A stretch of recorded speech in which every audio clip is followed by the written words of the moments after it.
All right. How's it going out there, guys? Got a great show lined up for you today. Episode 51. It's almost as old as I am. I'm on a little higher episode than that. Again, if you'd like to support this channel, there are PayPal and Patreon links in the info box below. As mentioned, we got a great one for you today. It's a continuation of the creator of Verse Atheism. And we got a lively panel today. Let's check it out. How's it going out there, guys? Going well. Nathan Oakley, sir, distinguished gentleman. We have Chocolate Sam. What's up, sir? Hello. What's going on, people? We got Neil. What's up, Neil? Good job. Mike sounded good. We'll have to work on that through the presentation. But it should be no problem. So it's been an eventful day. I'll tell you what, at least it's not been boring. Over the past 24 hours, I've been going nonstop. So, yeah, it's a little heavy, but it's all right. Kind of fun in a sense. Hope everyone's doing fine out there. How about everyone on the panel? Doing all right? Nathan Oakley, sir. Very well. We've got an extra special guest today. We've got someone I've not spoken to before, but has been right there through the entirety of my understanding that the Earth is obviously an observatory flat, and that's Smokescreen Design. Very, very nice to have you here. Oh, thank you very much. I guess I never realized that we haven't really spoken before, because I know we've chatted many times in the groups, but I didn't realize we never verbally spoke before. Hey, this is the first time we've actually spoken to each other, so a quick hello before the show started and we're out live, and that's it. But yeah, we've chatted plenty in the chats that roll by the live shows, so yeah, we're not unfamiliar with each other, let's put it that way. Yeah, for sure. Well, it's nice to finally chat with you guys. Did he squeak through our production meeting? Oh, that's right. We don't have production meetings. and never did. Like Nathan said, Smokescreen Design is here. He's an old timer from back in the day and famous for a video. And I'm showing it to you right now. I remember first coming out here, right? And I ran across this video, and it was from Smokescreen Design. Like I said, it was Is Jeranism Flat Wrong Part 1. And it was the distance to the moon. And it was Reg Rhetoric who came out with his, like he was a mathematical god, right? And showed how Jaren was wrong. Or did he? I mean, I knew as soon as he did it that he was begging the question. He was assuming a sphere first, right? So I said, okay, let's see where this goes. And Smokescreen Design, he was concise, to the point. You didn't have to be an expert in trig, in math whatsoever. He broke it down, and it was absolutely perfect. And I told him that for years after that, whenever this subject would come up, I'd just load this video. If somebody had a problem, I said, here you go. And I'd give them a time hack. It was only a couple minutes, even though the video is 16 minutes long, but the juicy part's right in the middle, right, where he shows the use of spherical trig. You're begging the question there, Reds. Is he still around, by the way? I don't even know. I don't know. No idea. I don't know either. But Smokescreen Design put the boot heels to him. And like I said, Nathan and I, we've talked about it through the years, every now and again, going back to this video. And this is the one. So let me see. I can put that video in the chat. I'll do that here in the next few minutes. I remember this part. Let me get to his conclusion. Smokescreen's conclusion. There it is. So that's what his thoughts were on Red's Rhetoric's conclusion. So I loved it, man. Good on you. All right, let me put that. I'll put the link to that video in the chat. What is it? Tea time? Yes, it is. It's got to be 1 o'clock somewhere, doesn't it? Yeah. Yeah. So outstanding I like the performance. bold statement of horseshit. That's all. That was awesome. That's technical white paper lingo, Chocolate. Yeah. It's tapping on your whiteboard paper. Yeah, but let me just comedic though that is. The meat of it was the R value assumption, and that's what Smokescreen broke down so eloquently. He pointed out that in order to take the trig and the distances to the presupposed light in the sky that's a rock at whatever distance they give it, they've got to beg the question of R. Without the R value in the spherical trig, they've got nothing. It's based on a begging the question fallacy. So that's the main meat of it. As much as the conclusion is horse shit. No, you've just assumed R is the main meat of it. Exactly. And this was back when they still had an R to talk about. When they really don't. This was July. Check the date on that video out there. This was July 2015. Nice. So do you want to tell us just a small bit of history on that smoke screen design, or are you shy? A little history on what part? On what led you to the video? I mean, we know what led to, Yeah. Red's rhetoric. Sure, go ahead. So back then there wasn't a lot of flat Earth videos, so you could still find a variety of things. You could find like old school flat Earth stuff out on YouTube, and now there's just so much you can't find anything, and everything's buried. So back then we were having discussions. I mean, we're still months in on talking about the flat Earth, and some people like, yes, it's flat, and still kind of like, I don't know, could it be flat? I mean, I think it was back in, I don't remember exactly, maybe March or May or something, or April, when I started coming across, flat Earth topics, and still like, the flat Earth thing, I wonder, what this is about. So Red's Rhetoric, he put out his videos, and I was just kind of like looking at videos and just trying to see what are people talking about.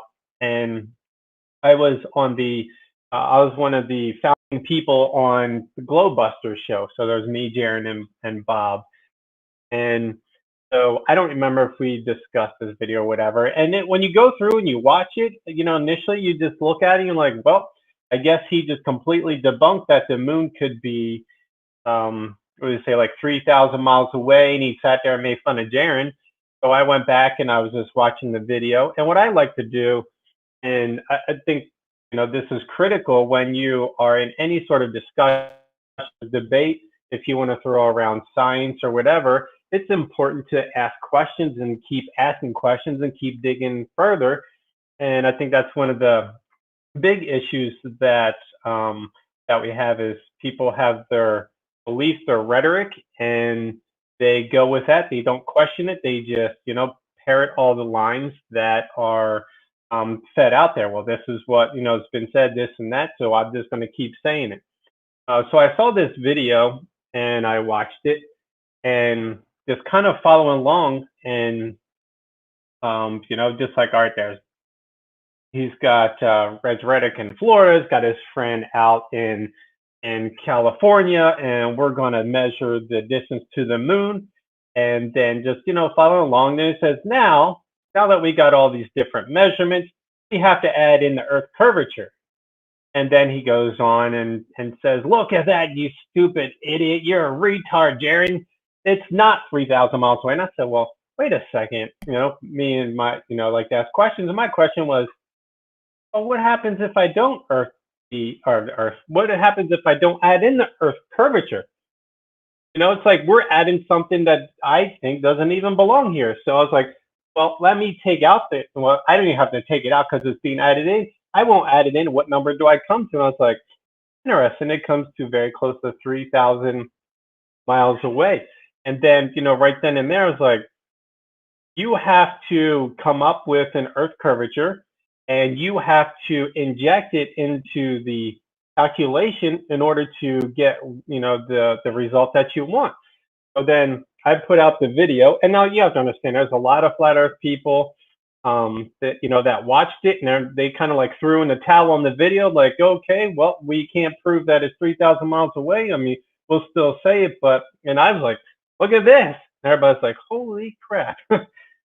Like, you really had to inject it. And if you take it up, then, well, I don't know. Jaron is right, using all the same numbers that Reg Reddick did. And then I just kind of came up with some, different calculators I threw on the spreadsheet, just, playing with numbers and just kind of seeing how the Earth curvature would turn out, whatever. Well, that's how I came across that. And I mean, I didn't even know for a while that this video was even being used. I know Bob has used it a few times. I've just later on when I was no longer on the show, but, here and there, Bob would use it like, here's our calculator, and here we take out the curvature, and here's what we got. Actually, the moon could be this far away, but you've got perspective that when the moon is at the horizon, it's distorted and it's actually not in those positions. So that's how we came to that. And then Quantum Eraser, you let me know. He's like, oh, we've talked about this video so many times. I had no clue. I had no clue that it was been used so much. And I know I've heard you guys talk all the time about begging the question and assuming R, and like you have to assume R, and what was that guy's name with his calculator, the Earth McWest calculator that you guys, yes, West. and he's like, hey, you have to assume R, don't you, in order to make this work? And I remember that, and I never really thought about it coming back, all the way back to this video. Like, yeah, you have to assume that, and you've got to inject that into the equations, into the conversations, and many things that I've looked at, and I'm going off of memory from years and years ago, that if you want to get a distance to the sun, you want to get a distance to the moon, you want to get distances from the sun or the moon to other so-called planets, you have to have the R value. If you want to get the size of these objects in the sky, you have to have the R value. If you have that, if you don't have that, that doesn't exist, and that's all out the window. Exactly. You got it. You're right on point, sir. Loved it. And still loved. I'll tell you what, I've used this dozens and dozens of times since I first ran across it. It's an easy debunk, and it exposes them. So, good on you, sir. What surprises Thank you me? very much. What surprises me, Smokescreen, is that you say that even though you went through the maths and pulled it apart to the point where I'm like, wow, just inserting the R value doesn't necessarily sink in for you and for me when I watched it the first time, or when I first shared it, or one of the 100 times I've shared it subsequently. It didn't necessarily mean that I recognized that they were begging the question when they did that. You recognize it in the maths and say, well, what happens if we don't insert it? The wider, you've just detailed, the wider reaching implications are that without that R value, they've got nothing at all. They've literally got to assume R in every single example. Well, that wider reaching implication may not have been even aware to you when you were pointing it out, but it's that's the starting point. Even though you didn't recognize it, you verbalized it, whether you realized it or not. Exactly. True, and that's exactly it. I just thought like, oh, I just taught them in, assuming the Earth curve, but I never realized like how far that would actually go. Like you guys have taken it. It went far. It went far, sir. I'll tell you that much. Pretty far, yeah. But that's it. That is the crux of the globe argument. You argue a globe is to assume R. It is the globe argument. The R value is the globe. Black Swan. Black Swan. Very cool. Thank you for filling us in. It was really great to hear. There's other examples I could give you. Just coincidentally, as you mentioned, Jaron, he did the same thing. I think it might have been Jesse Kozowski, and he's showing a lantern across a lake, and he's showing the drop value, and Jaron throws up the word perspective. Now, for me, I immediately recognise that as the hijacking of the perspective that's being shown, and so did Jaron.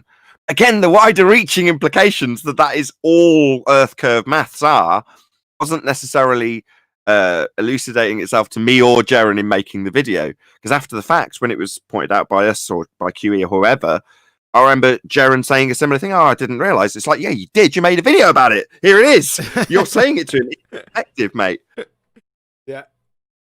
Yes, sir. Yeah, exactly. Yeah, too funny. It's like other people come along and we just get further down the road and we start thinking about things and there's more realizations coming like, wow, do you know how big this is? Back then it was just like, we just think of things and we read about things and then we just talk about not realizing what we really have. Yeah, and putting it all together. That's what it is. It's just putting it. Exactly. It's all right there for us because we got many different people looking at different angles to some of the same issues. They all really boil down to just a few issues. The Earth curvature, horizon. For me, it was the vacuum of space. However, but it just boils down to those few issues, and we got there. They're the Walking Dead.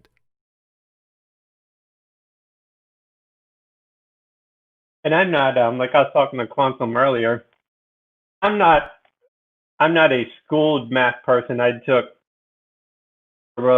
geometry in high school and middle school. I'm really good at algebra, not very good at geometry. I don't know if that was just because I was sick a lot or what. I don't know. I just couldn't grasp geometry as good.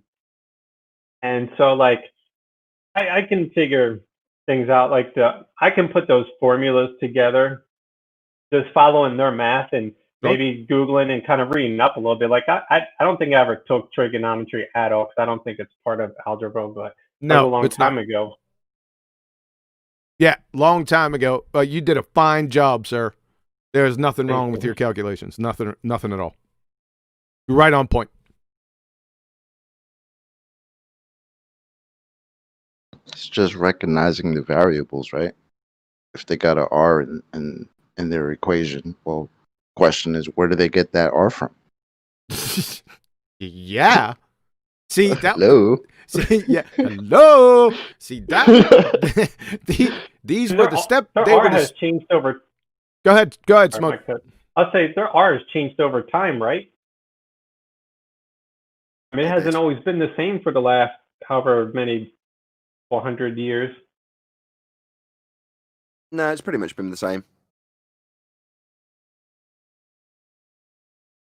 Yeah, they use the algorithm. Well, they when I say they, I mean those people that are out here on the circuit. They don't know it, but they use Al-Biruni's values that he got right around 1000 AD, which is hilarious. They don't even know where it comes from. They think surveyors, geodetic surveyors, got the value, got the measured value somehow, but they're so turned upside down and inside out. I don't even think if you ask one of them their name, they'll hesitate. I'm serious because go ahead. Someone asked. I recently remember a geodetic survey being asked for the circumference, and he didn't know it. I remember who it was. Yeah, it was Whitsitt. He asked the main surveyor. You know, the one that said the level is curved, and it's in his book. Oh, Whitsitt. Well, I disown him. I'm arranging to have him doxxed and removed from the community and his job removed. So, don't know more about that. That's a big joke. I'm only joking. I'm just having the absurd nature of the sort of enemy relationship that the globe earthers and flat earthers have to the point where they absolutely despise us. Whereas it was nice to see the other day on Quantum Erasers channel, there's a fundamental divide in the flat earth community, and it got debated about. Now, don't get me wrong, from what I glean, although I wasn't witness to it, there was a bit of scorn poured in the chat. Isn't that what it's all about? It's certainly a bit of fun. It's harmless enough as far as I can tell, having done it for 3 or 4 years on my own show. Yeah, the chat's poured. But so what? You just see that's it's in all of us. We're all capable of it. But it was more important that we actually got to see a sort of side issue within Flat Earth debated. Sure. Like, yeah, we don't really need the globe anymore because there's other issues that are coming to us. Not issues, but things we'd like to know about. that are more important to us that we'd like to debate amongst ourselves. So sort of, bugger off, globe heads. You live in your fantasy land. We actually want to know how the world works going forward, and not just asking the authorities and saying yes. Isn't that a unique look? That's a step back look. I love it. You're exactly right. Hey, Baltarts, just go bugger off. You little snide little snookers, you. We're going to deal with the real subjects ourselves right here. And you're correct. I like that viewpoint. Because we like the really is level. We like that. That's where we want to be. That's exactly right, Chocolate. It's the really is level. So I often describe this on Black Earth Debate. Subscribe today, Nathan Oakley 1980. If you're new to this subject, you're either going to have one of two ways of reacting to it. One, positive one, is to go, wow, what is the sun? Oh, I've got no idea. What is the sky? I don't know. What causes up and down? I don't really know. I've got no idea what causes that. Well, that's a whole world of possibility. That's amazing. It's like being a kid again. That's wonderful. That's how I feel about it. Or, oh my God, I don't know. You must tell me, the person that's taken away what I thought I know. You owe me an explanation. And, that's a very negative way of being. Well, the people who are died in the wood, I will accept the current rhetoric and have it proven wrong to them, aren't left with the either, oh, well, I need a new explanation. Sometimes they are, normally in defense to avoid the fact that they've had to relinquish a bit of their own faith. But normally, they'll just go into cognitive dissonance. Pain, in other words. And most of the opponents, I'm realising this more and more as time. I've hinted at it in years gone by, but now I'm absolutely certain of it, because there's been at least a couple of examples of people declaring their pain, like overtly stating how much this stuff bothers them on the globe side.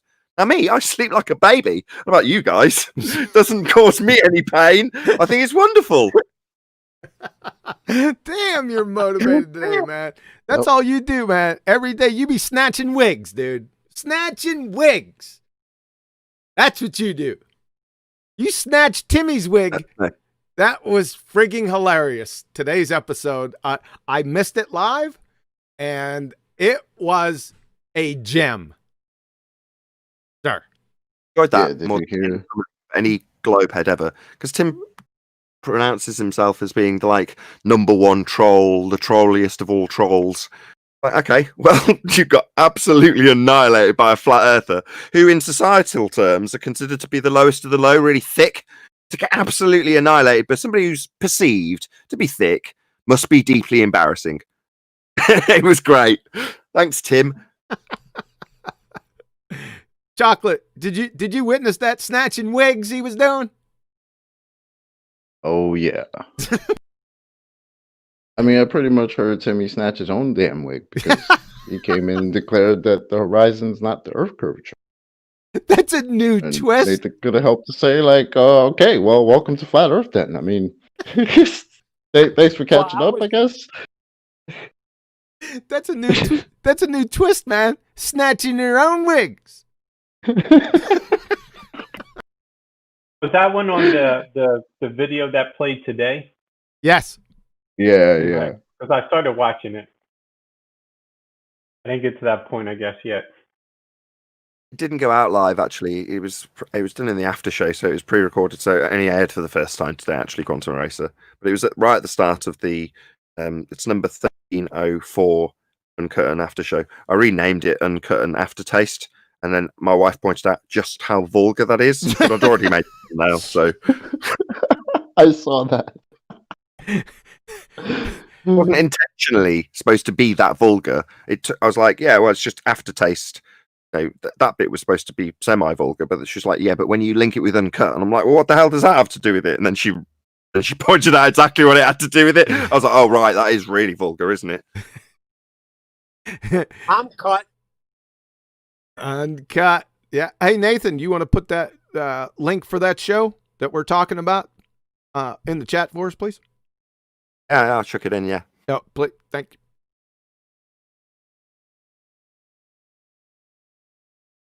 Yeah, all right. It's come now. It's at the stage where their arguments are completely annihilated within about 30 seconds of coming in, to the point now where it's not just their arguments getting destroyed. It's actually the case that their arguments get destroyed by them. Exactly. There's several examples. You know, you've got people like Simon Dan. You and your reference frames have been ruined. Well, the only people claiming reference frames are the Globeheads or Tim Osman. Nobody claims the horizon is Earth curve. End quote. Tim Osman. Well, you claim it. You know, it's just priceless. Because who else is going to be claiming it? What benefit does declarations that nobody claims horizon is Earth curve? Who's that going to serve? Well, nobody other than the demolishment of the heliocentric religion. It doesn't serve anybody any good. It's great. You know, we wouldn't expect to see Earth turn underneath at 15 degrees an hour. You know, all these things have come from their lips. It's amazing, really. Like I couldn't believe that he kept repeating it. Like he kept officially did not understand what he was saying, or at least that's what he was conveying to everybody that was listening. It's what I mean, bro. That's literally your argument, and then presenting a picture with 4 different horizons. How long have we seen that was debunked? What, when he first came out 2 years ago? He's still dragging that disheveled bag of Salt Lake photos around with him. What? It's just answer chocolate. There's a reason for that. So beware a lack of understanding of the Black Swan.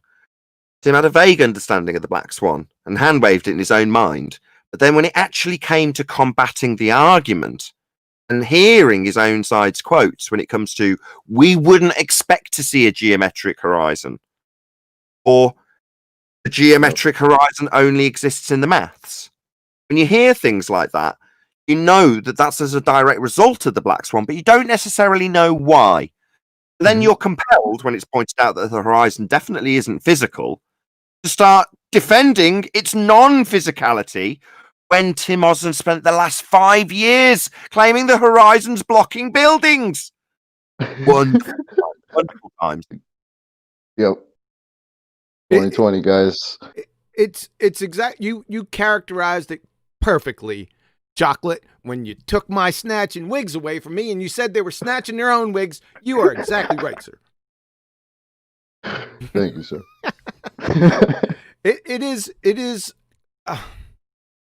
I found it shocking that he even said that. They're not listening to the words that are coming out of their mouths, their own mouths. They're train wrecking themselves left and right. I mean, it's a spectacle now. It happens daily. So a bit of crap. Did lead him quite nicely. Come on. You didn't have to do much. Yeah, really. He kind of just slow danced into that. Slow dance into it. Oh, Neil. Saying they need to just think a little, talk. They can't. What happens?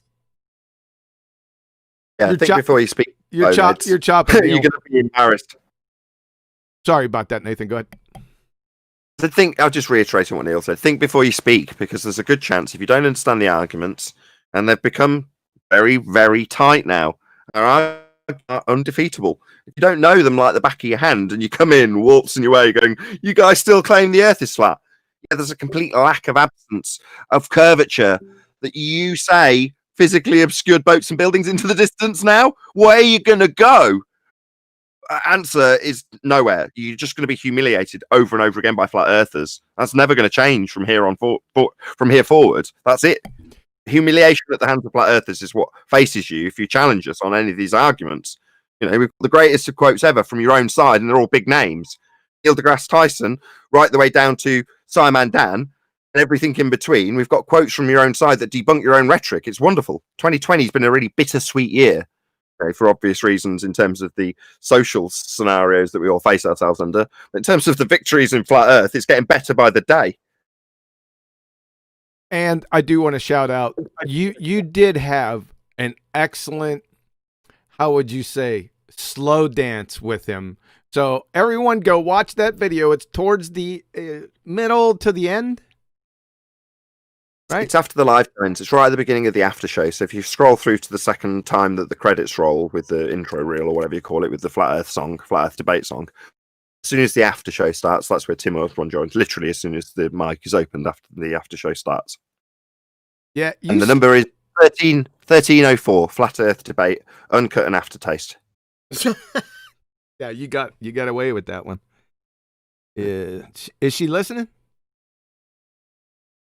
My wife, I don't know, she earwigs some of the show. I don't know if she's listening right this second. She might be. Yeah, you slow waltzed them in there. I blew that off, but you did. It was a good. What? So what are you talking about? What's it? Yeah. What is it? What do you mean, Tim? Yeah. Shout out. You did it. It was calm. You led them right to the slaughter. It was. Oh my. The best part was, right, he started kind of making fun of it, like, oh, since January you guys been running around with this black swan, whatever. He started it out like that. He still doesn't understand the argument. Speaking of which, the Black Swan's birthday is coming up in just a few weeks. And I made a prediction when it first came out that it would take 9 months for the majority of ballers to even understand the argument. That was painfully incorrect. Most of them don't understand it now. And flat last was with, they'll get it straight away, is me and Spurs Schemo. It's me at first, immediately, everyone will get this straight away. I've made it so concise, it's so clear. Modus tollens, man. Beautiful. It's excellent. Really concise. Love it. Everyone will get it straight away. And then, obviously, I was proven wrong. But then Spurs heard it maybe a week or two later. And he approached me, going, well, everyone will get this, won't they? And I'm like, no, Spurs, definitely not. He's like, yeah, they will. It's really easy to understand. And he explained it back to me. Like, this is so easy. I'm like, yeah, you get it. I get it. But believe me, Spurs, they don't. And he was shocked. And now I'm sure a year later he'll be like, yeah, humble pie, mate. I thought they'd get it pretty quickly. I got it quickly. You got it quickly. Why haven't they got it 12 months later? Why is Tim Osman coming into an annihilation based on his lack of understanding of this argument, only to be pushed into a position by me? That's me. Actually state on 3 separate occasions that Earth curve is not the horizon. Meanwhile, you go to what do you need to arm yourself if you're going to debate a flat earther? Well, it all starts with the horizon. You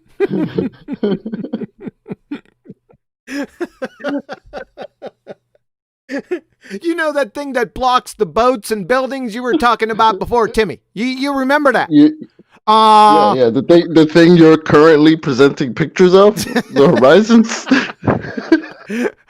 Are you muting me? That's his answer. Were you muting? Are you muting me? Well, no.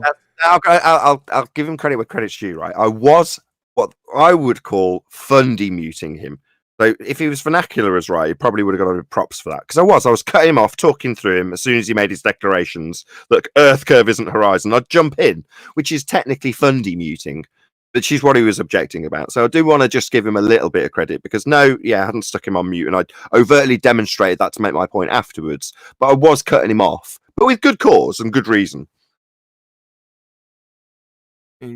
Back 1 second. All right, I'll take you off mute, Arwen. Your mic was feeding back. You good? Oh yeah. Am I still feeding back? No, it sounds good now. Am I too loud? Do I need to take some distance? No, you're good. All right. Sorry. No, you're fine. I had some trouble with the interface because everybody was roboting constantly, so I had to re-log in a couple of times. But if I remember correctly about the prediction of the Black Swan when the ballers will get it, I'm still standing good because I said 2 years or never, ever. Yeah, you did.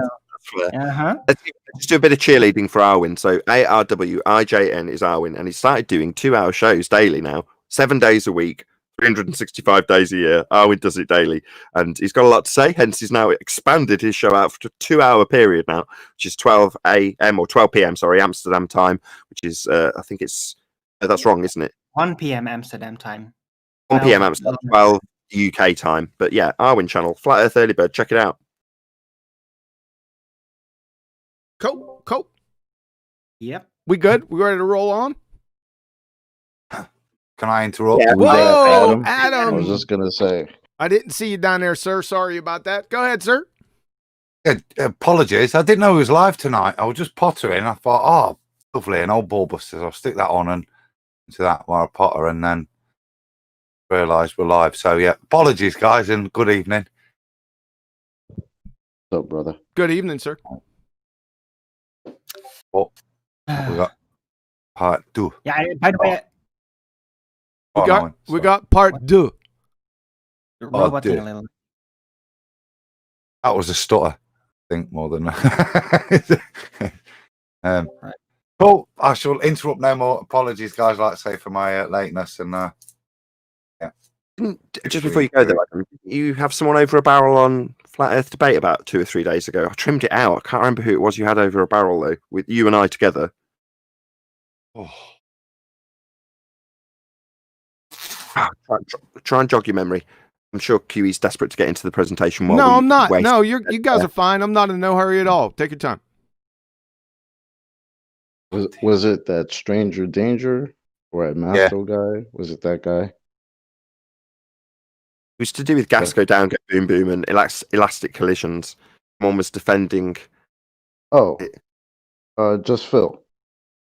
Oh, that was it. We were discussing Just Phil, and someone came in to defend it. Nevertheless, I think Danger. I think Choco may be right. I'm sure. It was in the week, weren't it? I just on the debates. There was a little bit of tag team. It's more that they've tried to actually defend this gas go down, go boom, boom like bouncy balls poured into a fish tank point. And one of the things I hadn't particularly focused on was the elastic collisions. I was obviously aware of it, but it wasn't something I'd weaved into the rhetoric. But in that particular discussion, it was the rumpus. That's who it was.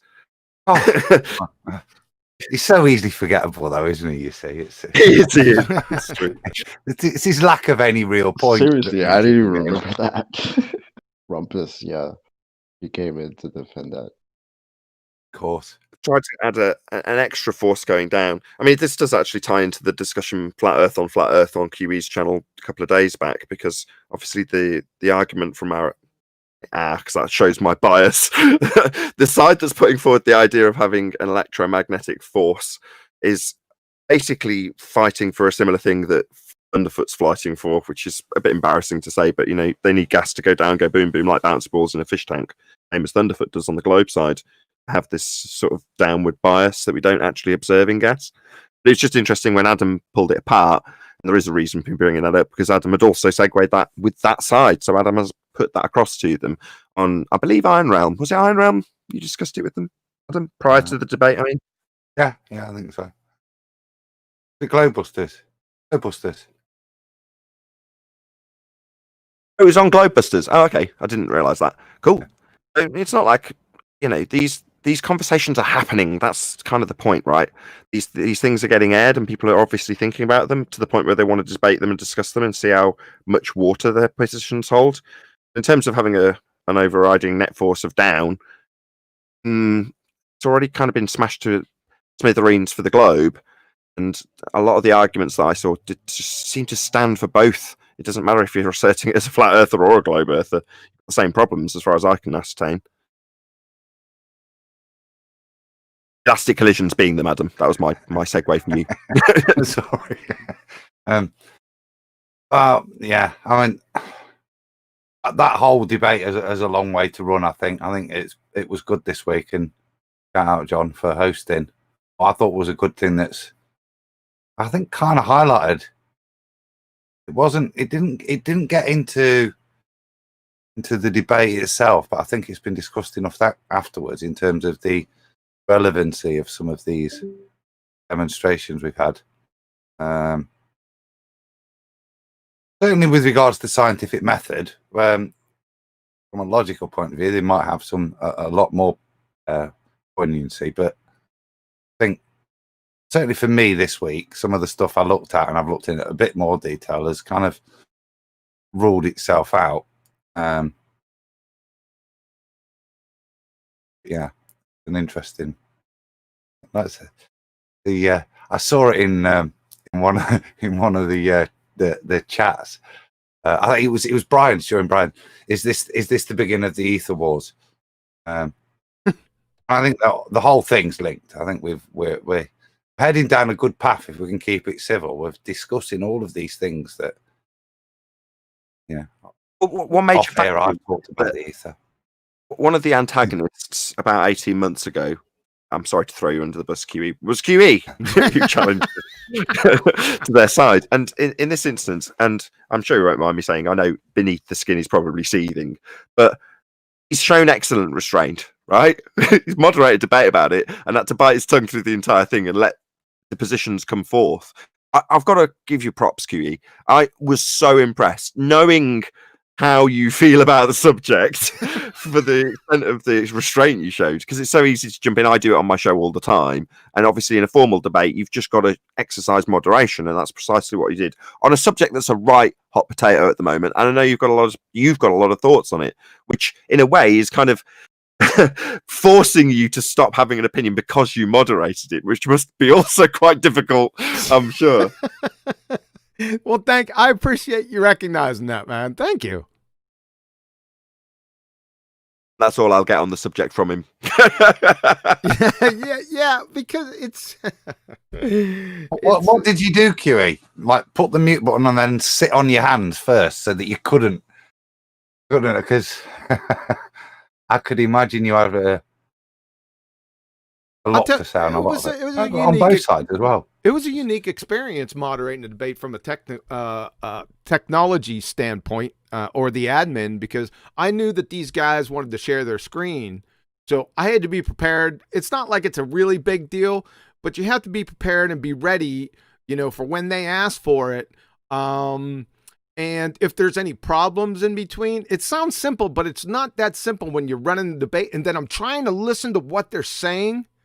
And I'm a man. I can only concentrate on one thing at a time, and I really don't do that all that well, right? So it had some challenges. I liked it when it was over. But let me give you an example. There was a point where you were encouraging Witsit to be more concise about detailing. I'm just going to be brutal. A non-phenomenon, but you had to ease him into his invalid point with more consistency. You're having to encourage something that I know you stand against. Now, when I heard you do it, you were careful with your words, but you still did it and remained perfectly neutral.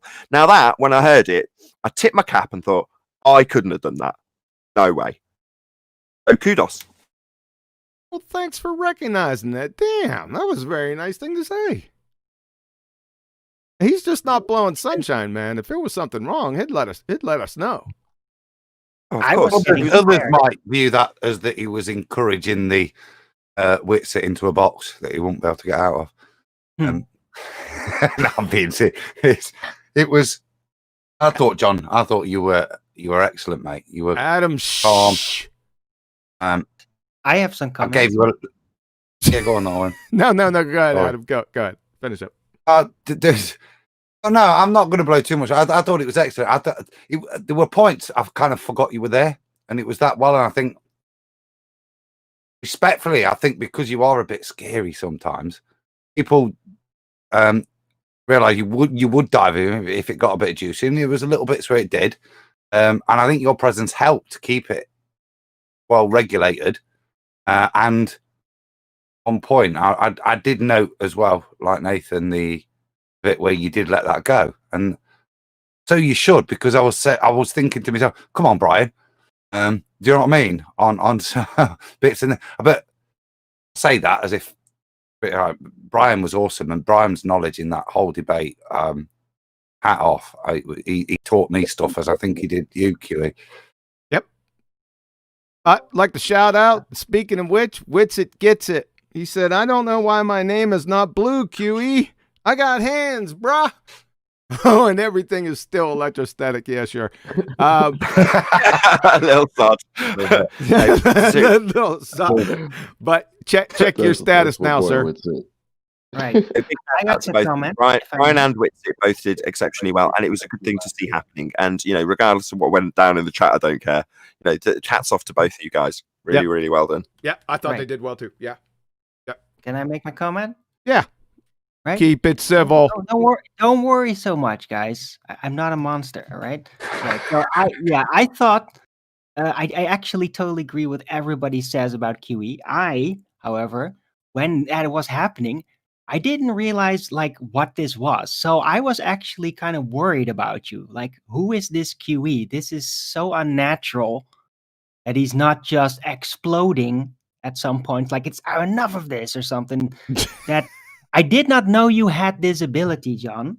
You've been holding back on us with your restraint. You've been holding back on your ability to restrain yourself. I know you can do this now. This sounds like a shit sandwich. But yeah, afterward, yeah, you were absolutely very, very strict, very disciplined, and I was kind of flustered by that. Didn't realize what the hell was going on. As for the debate itself, it was very, very interesting to follow, very captivating and intense. And I thought, Brian, my boy, you are like this little magician. And when you come out, damn, dude, you got some technical aptness available to you. That's incredible. And I thought that, yeah, in the chat, some people were kind of disrespectful, and I don't care. I don't care. But I just thought, like, wow, how can't they see this guy? This guy, he was so honest. He was so technical. And I was doing my best to do the same thing in the chat to basically relay the technicals. And it was exhilarating. It was an exhilarating university level, as I would call it, or academic debate. And it was an honor to be part of it in the chat. Wow, damn it. That was articulate, measured. Is this Arwen? Yes, it is. Damn. Impressive. Well, thank you. I appreciate that. If you want to know, I stopped drinking.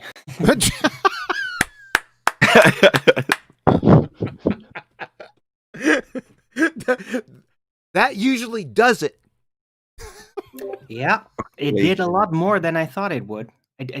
I feel like a different person, kind of, since now 2 weeks. Like, really. So, but other than calling Brian my boy, you realize he's 72 years old, right? what? 72? He's not sorry, I didn't mean it in a patronizing way. I meant it like in an Irish way. Like, my boy, he's not awesome. 72. I don't know how he's 40, right? What the fuck are you saying, Nathan? Just making it up. You probably have to say it more like Chocolate would say it, rather than an Irish way of saying it. He might get away with it then. I'm sorry. I meant no offense. Oh, I'm digging you out a hole. Thank you. You're like one of my boys. He's my boy, bro. Same thing. Right. Yeah, bro. It's all right. That's how I meant it. You good? Made with being Irish, right, Chocolate? Yeah, I'm black Irish. Heard of Irish whiskey, but not Irish chocolate. Boom. You need that one.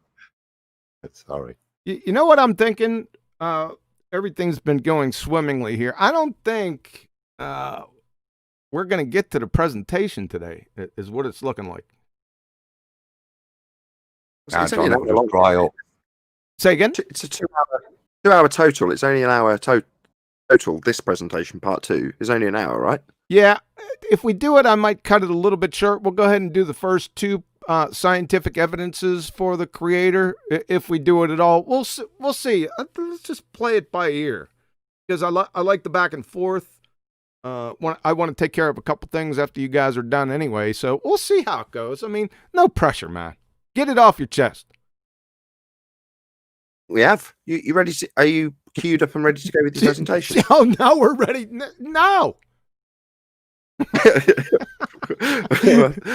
All right, hold on. I want to segue into the presentation. Yeah, I want to take one short time out because Sonny One, the resident musical genius on Flat Earth, ladies and gentlemen, let me tell you something. This guy has chops. He was in a hangout the other day, and he was playing, right? And I was just screwing around, and I just started naming songs out. And he would start to play them just by memory, and not only play them, but play them well.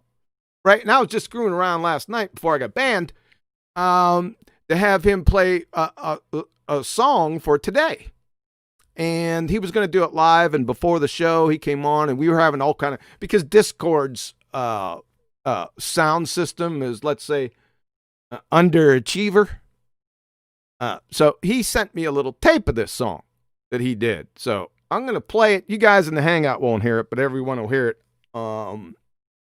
in the audience. So what I want you guys to do is I not only want you to name the song, I want you to name the band who played it. So I'm going to hook it up right here. 1 second. Everyone just go on mute for about a minute. I'll go ahead and play it. We'll see how it goes here. Here we go. This is Sunny One.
Absolutely outstanding, right? Now, you played it so well, I might get copyright strike. Now, I need to know. I'll tell you what. When I was 8 or 9 years old, the girl next door dragged me over to her house, and she played this band. She had the record, and I was shocked, right? So, who wrote this song? Who's the band, and what's the name of the song out there in chat? If you get it right, then we're gonna have Sonny play another one next week. Was it Barbie Girl by Aqua? It was not.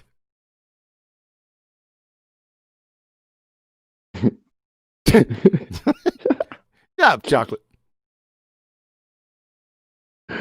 Barbie Girl, bro. Barbie Girl from Aqua. What the hell is that? Nah, man. Shout out to Sonny. That was awesome, bro. Yeah, I've already told him I'm that. not getting any answers from chat at all. I'll tell you what, this is the greatest band you never heard of, man. I'm not going to say who it is. We're just going to move. I wondered whether it was Oasis, but Nope. was that? It wasn't Simple Man by Skinner either. Nope. Sonny is in here, by the way. Say again? Sonny is in here, by the way. Yeah, he is in the. You know what? I'm sorry about that, Sonny. I got you on mute. Hold on. Way to go, Sonny. Don't tell him who it's from, man. Sonny, are you with us? Yeah. Hey, thanks. Wow. What's up, brother? Thank you so much. I appreciate it. I'm not used to getting that much attention for what I do, but yeah, I really appreciate it. I'm just happy, like sitting back, listening to the conversation here. Shout out to 24/7 Flat Earth Discord. We're sharpening the steel over there, and Look like you're trimming the fat over there too. Yeah, you're cutting up. No, I like hearing all of you, and I like to try to keep it really simple. Like my motion detectors are working very well. I know I'm not spinning, and just I keep it simple with curvature, axial rotation, and the vacuum of space, and I hold them to it, and we just usually just have a conversation and invite them in for the conversation, and then they eventually concede to those 3 points being just beliefs, and then we open it up, and it's been a really great method. So yeah, there you go. Hey, so okay. Hey, thanks, Sonny. Yeah, like I said, you got chops, man, beyond belief. Before you go, hold on. Before you go, Sonny, we had a super chat to get the answer, so it's only reasonable. So James Richard, shout out to the super chat. He said, "Who is it, QE? I paid $5 for the answer." So Yeah. I think it's only reasonable. You say, Yeah, it is. And somebody mentioned it in chat. We ain't gonna name any names, but Tony, it's not the Red Hot Chili Peppers. And hold on a second. Free Bird is not better. Will you please tell us? Can we have as he played it? Can you tell us who it is, Sonny? Can you give us the artist? No, Sonny's not going to tell you. Betty. Okay, watch out for your mics out there. Go on mute. Feedback. Betty Van Velsen dropped the damn. That is cheating, Betty. Now you'd have never known that if I didn't tell you. Still don't. Please let the person who played it tell us. Please. Go ahead, Sonny. Okay. Yeah, it's the Outlaws, and it's called Green Grass and High Tide. I knew that. So, do y'all get it? It was the Outlaws, Green Grass and High Tides. There you go, James Richard. Green Grass and High. I think that's from about the late 70s or something, isn't it? Mid to late 70s? Mid 70s. Yep. Greatest band you never heard of. Never forget that day. I was a young kid, and she drugged me on over there. Never forget it. I loved the Outlaws ever since. It's actually pre-Eagles. Oh yeah. So cool. Yeah. Great. Like I said, Sonny, chops, outrageous, man. Just outrageous. Thanks, bro. I look forward to doing some more music with all my buddies over here. Thanks a lot. We'll check out the copyright situation or the situation, and we'll go from there. I'll just start doing some original stuff, and that'll take care of that. So what do you think, Nathan? What's your call on that? I don't know. I was chatting back and forth with Brian. He said it reminded him of the day, back in the day when that song came out. He was going through his second divorce. It brings back memories. Jeez. It totally does. I think for everybody. All right. So we ready to roll on this? We'll finally get to the subject. Let's do it. Let's go. Oh. All right. Let me hook it up. 1 second.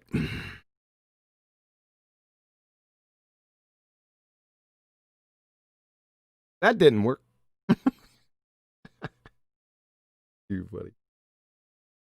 All right, I think we're cooking with grease. Oh yeah, we're cooking with grease now. All right, what I'm gonna do, we'll see how far we get. I'll probably get down to the second proof. What I wanted to do is to go back and just highlight some things from information. I know we went through the information part of the presentation, the last Ballbusters, and I did it on last Tuesday on QE Live because I think it's critical to understand this, right? Because it's the basis of the proofs beneath it, right? So it's information. Like I said before, the highly esteemed theoretical physicist Paul Davies put this in simple terms. He said, information is more than just a description of our universe and the stuff in it.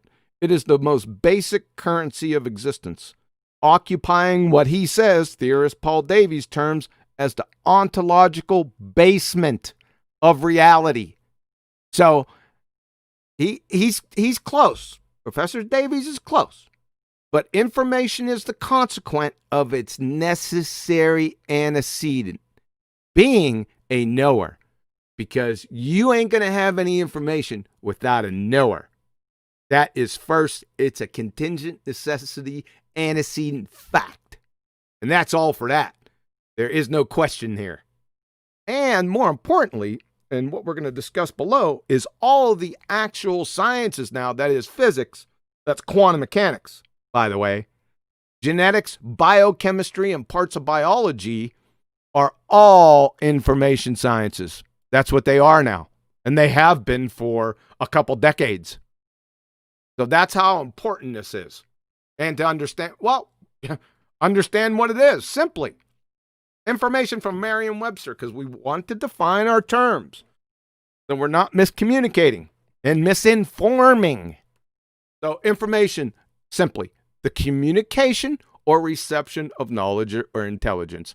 This is the key part right here. You see that part right there I highlighted? Inform. That's what we're looking for. I'm not going to go over the algorithmic information theory. It's pretty self-explanatory. They point out some necessities for information to exist, and I put them under the big kahunas. Right? Number one, for information to exist, you must have a transmitter and a receiver. Moreover, we ain't done yet. They must agree on prior medium of conveyance, convention, and the meaning. If you don't have these guys, you don't have information. You have nothing. It'll just be noise at best. All right? So we need those. I went through my examples before. They're pretty good. My favorite one that I'm going to stick with is Paul Revere and the Raiders. For all you band geeks out there, you'll know who I'm talking about. If you're not a boomer, you're probably not going to know that reference. But I digress. Paul Revere, what's the code, right? 1 light or 2 lights. What's the software or the information? Well, it was the agreed upon meaning, convention, and medium between Paul and the Patriots. Well, who created the software or the message? The one if by land or 2 if by sea? Well, you got 2 choices. A, it was the lights, or B, Paul Revere and the Patriots. What's your choice? According to philosophical naturalists, realists, or atheists, same thing, it must be the lights. Preposterous. What would have happened if Paul Revere never met or agreed upon the medium, convention, and the meaning with the Patriots and sent signals, 1 or 2 lights from the Old North Church? Right?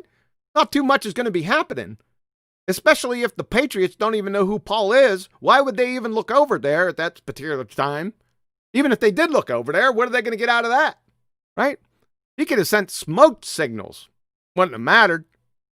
Like I said, there's not much happening, save for we might be having tea and strumpets daily. Moreover, as mentioned above, was it the lights or the medium that coordinated the meeting? If you think that, then I wouldn't whisper that anywhere near a mental health professional if I were you. Information is semiotic. It's not a physical entity or part of the medium of conveyance. Photons from Paul Revere's lamps weren't physically carrying information. The lights were just the medium used to signal the intelligent agents, who then assigned the prearranged meaning. Information now exists. We all know this. This is intuitive. It is only then they know which path. And we're going to get into which path information here in a bit. You're looking at a code right now. It's called the English language. The software, the information, is the preemptive agreed upon convention so we can understand the message. Again, it's semiotic. Without meaning, convention, and agreement prior, there is no information or code. It's utter noise.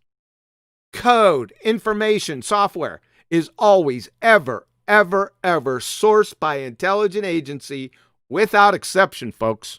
No exceptions here. It's also important to point out what information isn't, because I get a lot of retorts on what people think is data, and they think it's information. Data is not information. Your interpretation of the physical effects or consequences of the existence of inanimate objects is not information. It's your imagination. When I put my hand under running water, The water's not informing me, you see, informing me that it's wet or that it's cold or it's hot. When a tree branch falls in the woods, the sound waves aren't communicating to me. I fall in and I can't get up. Moreover, information is not the medium used to convey it, and the medium is arbitrary. For example, look out, there's a tiger behind you, right? I can write that in chalk, sand, Cheerios, Etch-a-Sketch, M&Ms, 3/4 inch nuts, smoke signals. It doesn't matter. It's arbitrary. It's very important to recognize that. It's not the information itself. Atheists have another big problem. Information is neither matter or energy. From Norbert Weiner, professor of mathematics, MIT. Information is information, neither matter nor energy. Well, how on earth can atheists even account for information existing in their worldview? Because if it's not matter or energy, they can't account for it. It doesn't exist according to the. It's the most foundational pillar of their religion. Matter or energy. If it's something else, then they can't recognize it. If you're a philosophical naturalist, realist, or atheist, the bedrock foundation, as I said, of their religion is that matter or energy is all there is. So pray tell, if information is neither matter nor energy, and your beliefs dictate that matter or energy is all there is, well, then you're in what we call the industry screwed. Military intelligence, married bachelors, and achromatic rainbows are more tenable. How you like that? Questions or comments before we get to the scientific evidence? I'll go, John, if you want. This is one of the things that for me is when you relate it to molecular biology, particularly DNA. Well, I thought about it. You do think that the DNA is the information. It's the thing that writes the proteins, and I don't have an answer as to what it is. But when you follow that through, if all that DNA is just information, the hell is writing these protein codes? What within a cell is decoding the information? What majesty has been put there that we don't see that explains how, when a cell takes a strand of RNA, how it decodes that information and then replicates a matching protein strand? How and what is within a cell encoding that information, to me, is the thing that says, well, fingerprints of God, isn't it? Yeah. Way to put it, but It's amazing, isn't it? How deep the structure goes, how far the design reaches beyond their own understanding. The design is that deep as the further you dig. Yeah, microbiology, it's unfathomable. Yeah, I agree. It is, but the arrogance of man would be to suggest that, like, finding some scrawl on a wall in an ancient language that you can't decode, say, well, therefore, because I can't, or I'm incapable of being the receiver in this instance, it's not information. In the case of DNA, they labeled a whole load of it as junk. It goes to show what they know about mining. They got a kit, they got everything they need. The proof is in the recreation of it. And then they think, oh, look at all this. This is all junk. Wow, you really know your design. No, they really put their foot in it then. See, that's what happens to them. That was done in the 80s. And it was pushed by, what the heck is his? Why can't I remember this knucklehead's name? Richard Dawkins, with the selfish gene, right?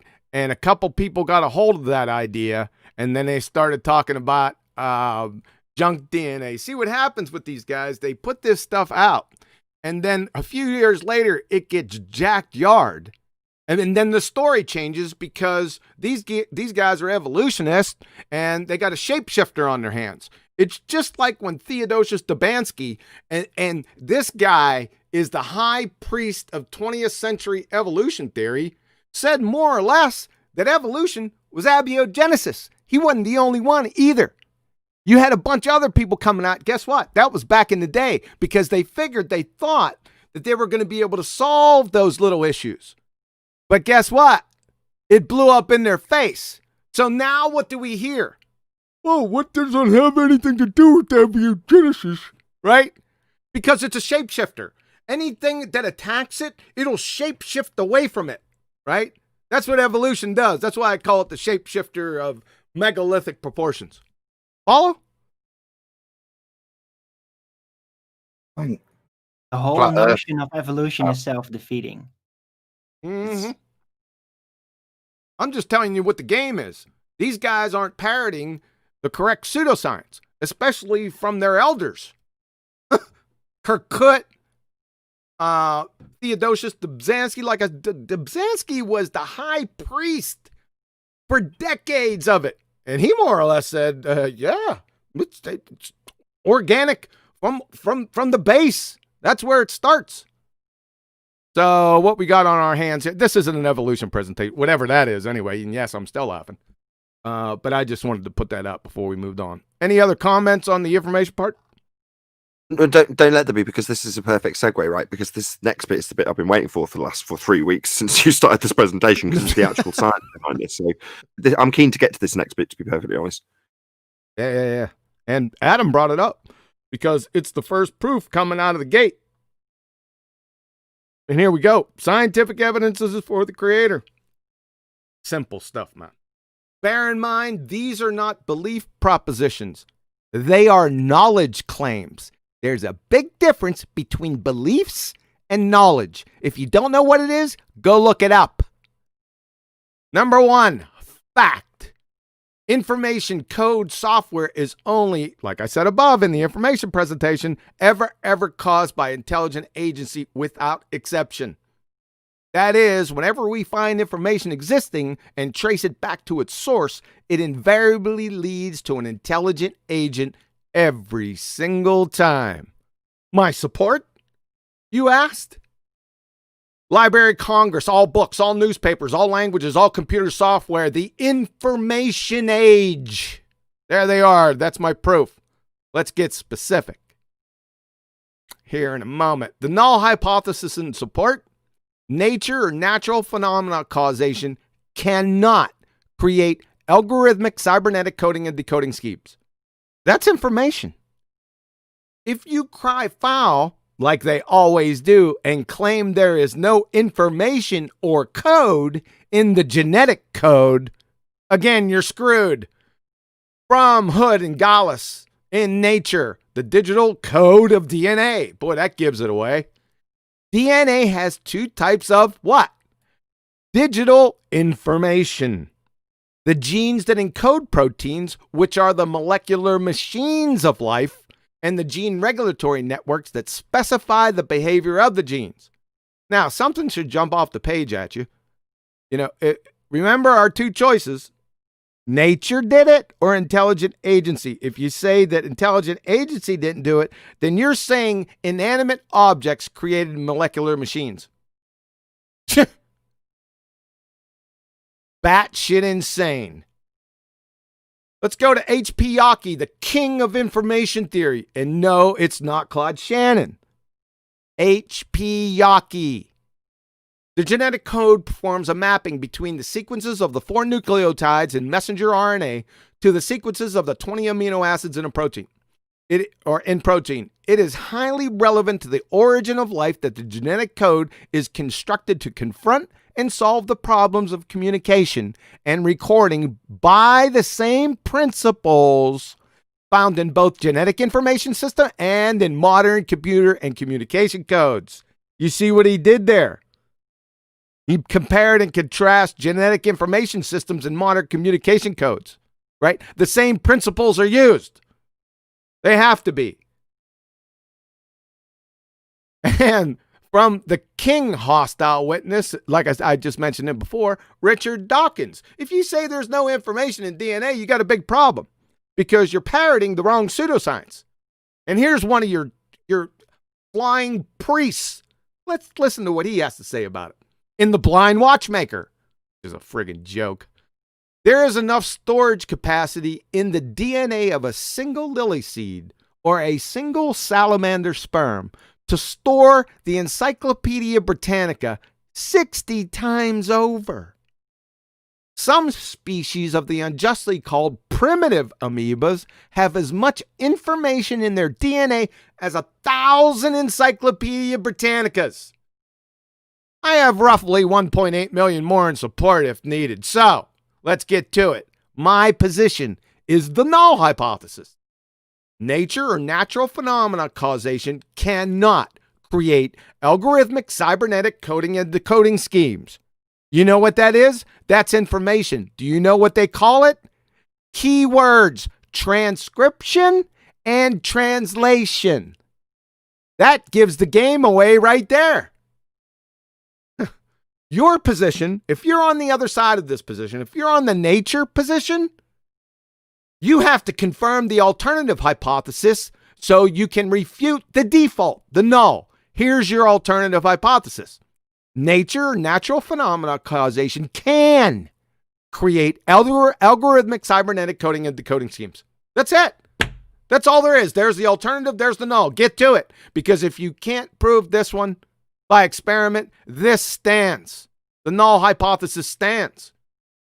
So essentially, you must show, I always say this, ink, paper, and glue molecules authoring technical instruction manuals and blueprints. The direct analogy, the ink, paper, and glue molecules equal ribose, nucleobases, and activated phosphates, and the technical instruction manual or blueprints is DNA. If not, therefore a creator, period. So you better get on this. I've been waiting now for 12 years for this. Right? No more obfuscation. Just go ahead and do it. Yeah, when pigs fly. Essentially, code contains information such as a book, Morse code, DNA, instructions, etc. Information is only created by authors. That's intelligent agents. DNA is code, therefore DNA has an author. A creator. Period. End of story. Questions, comments?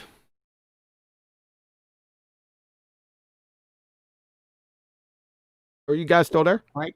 Well, basically, to me, this is, how many hangouts have we done on the Ballbusters on Saturday about information? It's, it all just rolls out naturally of what you say. And I get it. It's like this other world. It's called information, and it has certain consequences and origin. And you're right. For me, again, it's a bit like the where'd you get your dirt joke. If you think back to when I was a kid and what I taught evolution was and where the dinosaurs came from, and he talks about it, and even if you give a primordial soup to the evolutionists, if you allow them to have that primordial soup, so there's your thick rich of amino acids all agglomerated together, what orders them? There's still a need and a requirement for the specific ordering to mean something, for that ordering to have an information to something, for it to mean something, for life to develop. Me, that's the way. If you actually look at it the real way, it can't be that way. It has to be the other way around. The information has to be written first. It can't be a development post the development of the proteins that don't mean anything yet. Otherwise, you would have a Tower of Babel. You would have a million languages. Could it be stated safely that without knowing the end result, there could be nothing in life? The full design had to be there. The development has to be. It cannot be gradually built up and then, what are we going to do next? No. the end result has to basically be known for the entire design to work towards that in a compartmentalized fashion. It's a great point. And I was going to say, you beautifully segued into what I wanted to say, which is that sometimes they might just inject the rebuttal of time, which spurs off both what you and Adam said. And it's with one of QE's analogies, of course, visual, which was with the sand dunes and the sand castle. So no amount of time elapsing will ever recreate the beautifully intricate carved sand castle that a man can create. Doesn't matter how much time you give it, that information will never just self-develop. That sandcastle requires less information than an amoeba. Precisely. On exponential orders of magnitude. And it's much, much worse. Heading back to those proteins that you were talking about. First of all, you have to have alpha amino acids in all 20 essential ones. I want to see one alpha made outside a living cell. That's number one. Number two, water is practically the last place you're going to get amino acids forming peptides. That's long chains of proteins, because those are condensation reactions. So you're running up against the second law of thermodynamics right in your face. And it's not, and the kinematics of it is just astronomical. It's impossible, right? And that's just getting them to connect. Then you're talking about primary structure, secondary structure, tertiary structure, and quaternary structure, right? This is so. Sure. Go ahead. I think you've missed really, maybe that's probably worth elaborating on. What's that? With my primordial soup analogy, you just hit on it there. It's a violation. Even if we put these things together, it's not like sticking bicarbonate of soda in lemon juice. They're not going to react. There's no energetically favorable reaction here. They'll sit next to each other just quite happily. It requires energy to be input. And the only way in nature we ever see that this complexity of to get polypeptides is to put them together isn't through a chemical reaction directly. It's through a biological process that puts them together. Yeah, It requires life. And it's got to be the right amount of energy. It's got to be the right energy in the right form, because if you throw lightning bolts at something, it tends to explode. So it's like a bull in a china shop. Go ahead. Until that moment, I had no idea what QE was talking about, but thank you, Adam. That made it all make sense. I was gonna say one thing about, like, if we take a look at a seed, right? A seed of some kind of tree. Well, the material in that seed is thousands of times smaller than the end product.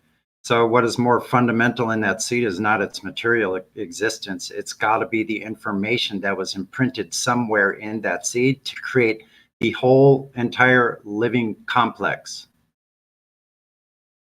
Here's another good trick. I agree with that. Here's another good trick. The information for making all these things comes from DNA. The step to messenger RNA, the language changes. Does everyone recognize that? To messenger RNA, the language changing. You got a quarter of the language being substituted with another language. That's a very important. I always like to bring that one up because it stops people in their tracks. So you got a couple different languages going on here, right? And the most important thing, remember, it's the information that makes these things. So let's say we need amino acid acyl tRNA synthetase, right? It's an enzyme. It's very important for some of the steps that are going on in translation downstream. However, where you find that on the DNA molecule proper, I want you to find the instructions for amino acyl tRNA synthetase. I want you to give it to me.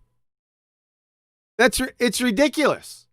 You can't do it. Like I said, information is semiotic. It's not a part of the medium of conveyance. It's not there. Oh boy, the tangled webs they weave. I love it. Yes. No? Good. So So that becomes the point. Where did it come from in the beginning, in the first place, right? Yeah. We're going to get your own dirt here in a second. I'm just having fun with DNA. The next scientific evidence kills everything right at the base. Yeah, this is just fun. I'm just doing this for kicks, showing off. We ready for the next one? Or any more comments on that, on the DNA? Good. I think everyone's.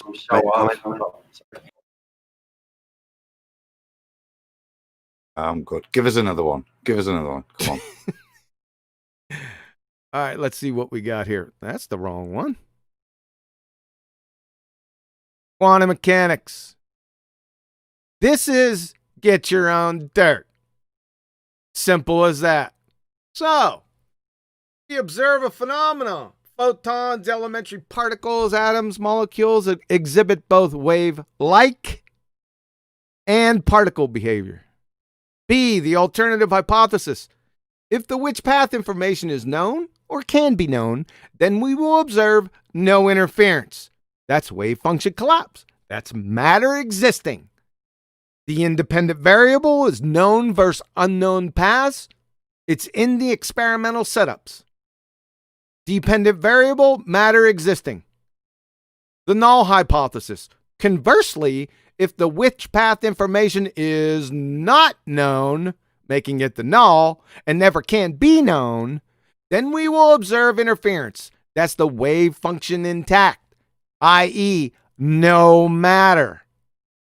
See, it's easy now. It's the experiment. Which one of the thousands without exception would you like? Right? We have a couple here. I'll take the first one quickly and go through it.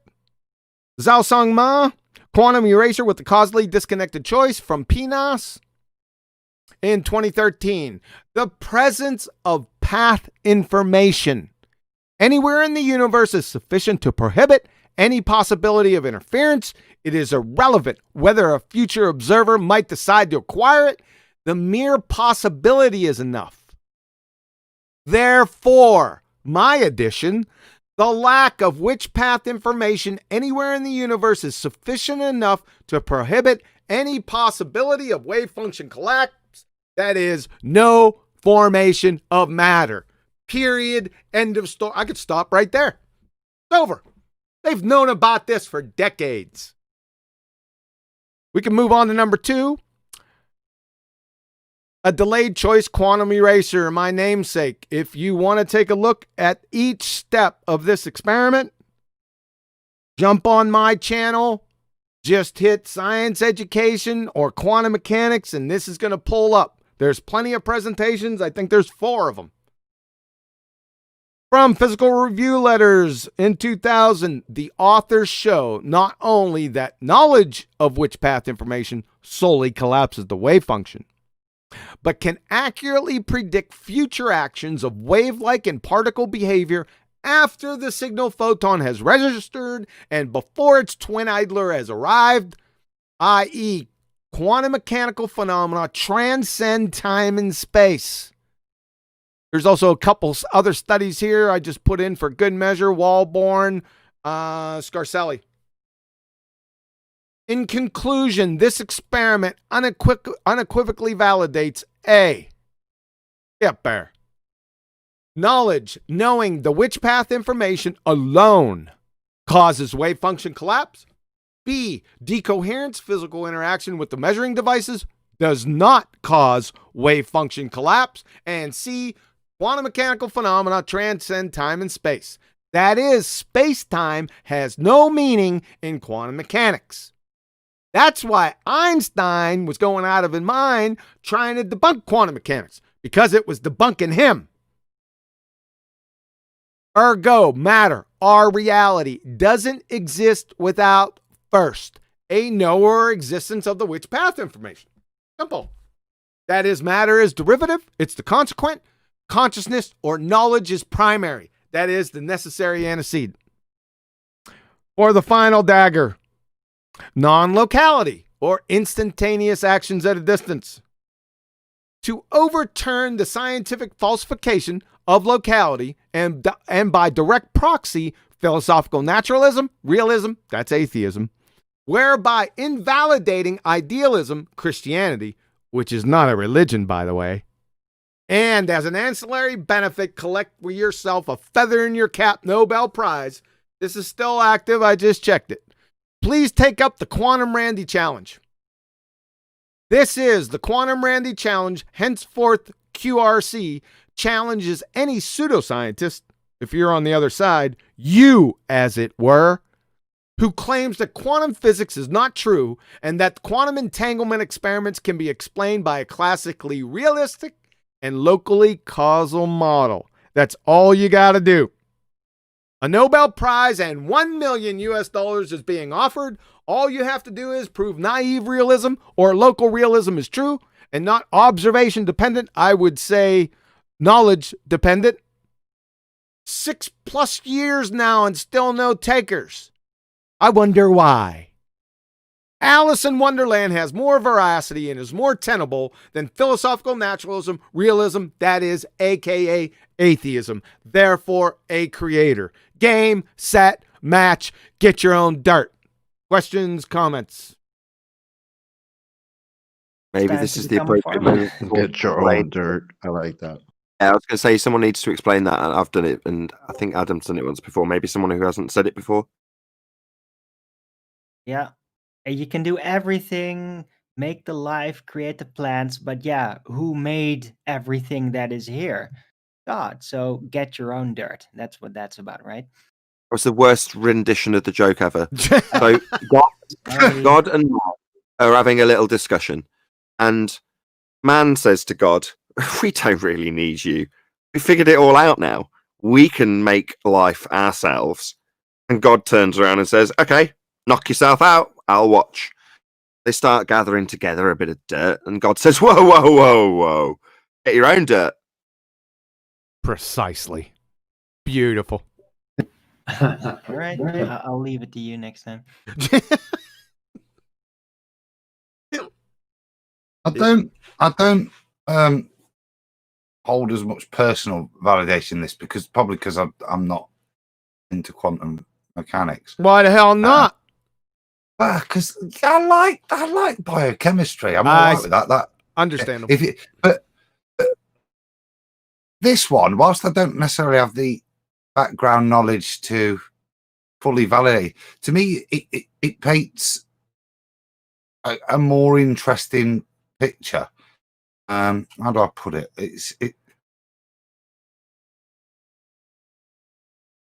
The simple fact that the way we view things from an evolutionist point of view is that everything's just physical and a consequence of physicality, or a mechanistic system.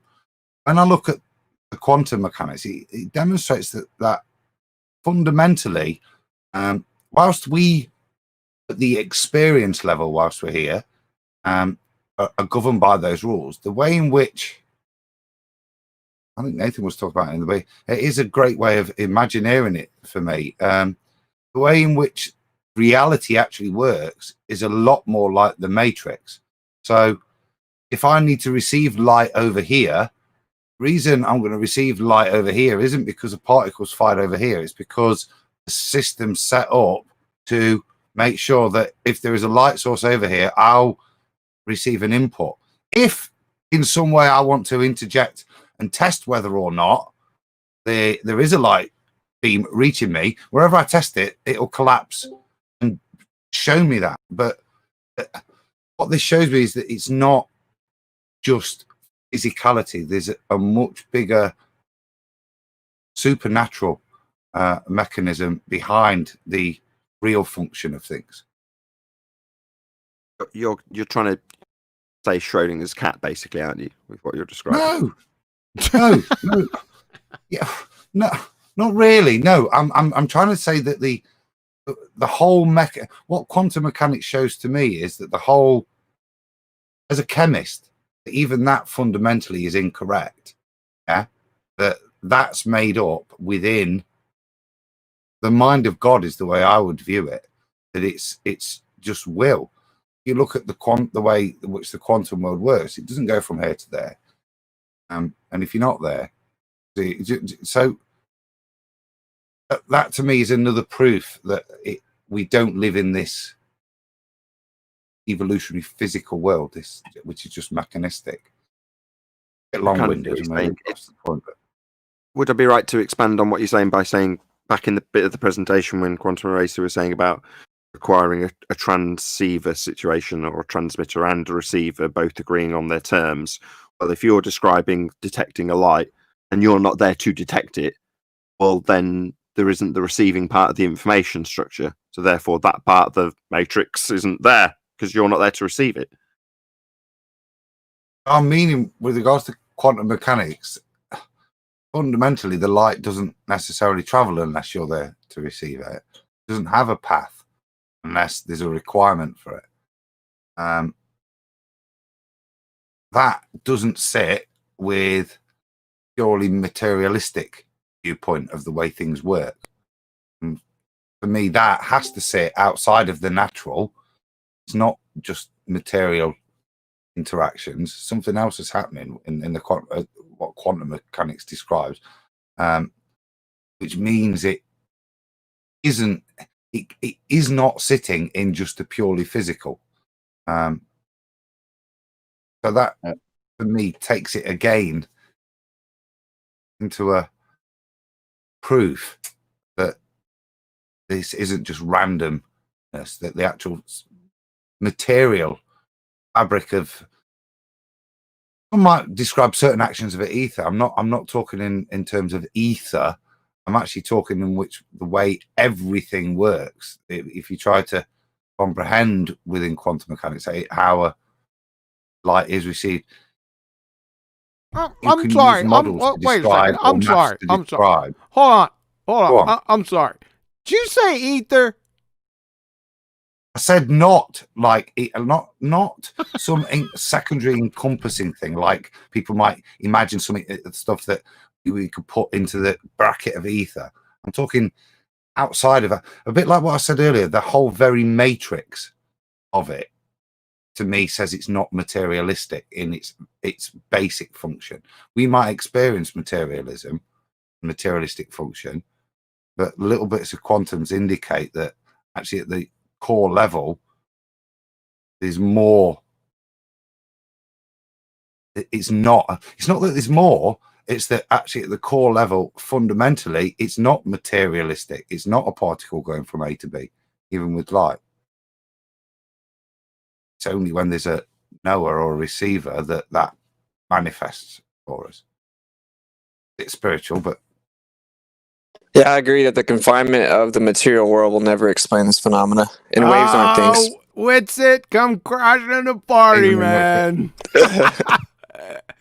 Gold Beans, man. How you doing? Good. What up, Witsit? Cool.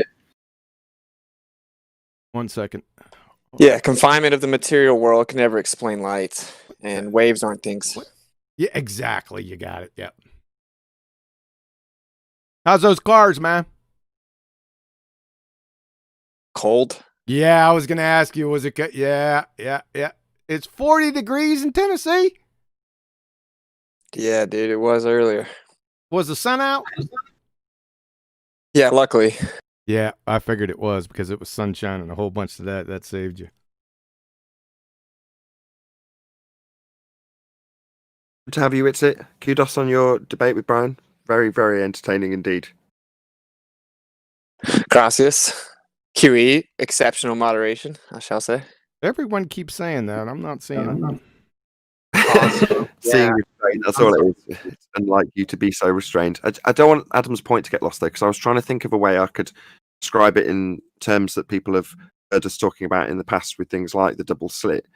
If I'm to try and put Adam's words into a context with the double slit, it would be to try and attempt to explain how you're influencing which slit something that doesn't even have a journey goes through. Correct, Adam? yeah. The simplest way is it's like the Matrix. Whatever you experience in the Matrix has got nothing to do. Your experience has got nothing to do with the fundamentals of the reality. And for me, fundamentals of the reality is God. And the way it's only through God that we're able to experience these things. And the manifestation of matter is through God's will, which is a secondary, it's a byproduct of will. He wills that in. But the way in which everything comes together to form matter is fundamentally through the will of God, not through anything mechanistic. But with the materialistic worldview, you're forced within the confinement of the perceivable material world alone, right? So dumb, arrogant humans just scratch their head and they're like, "Oh, it's got to be physical material world only, the perceivable material world," and so they're inherently handicapped.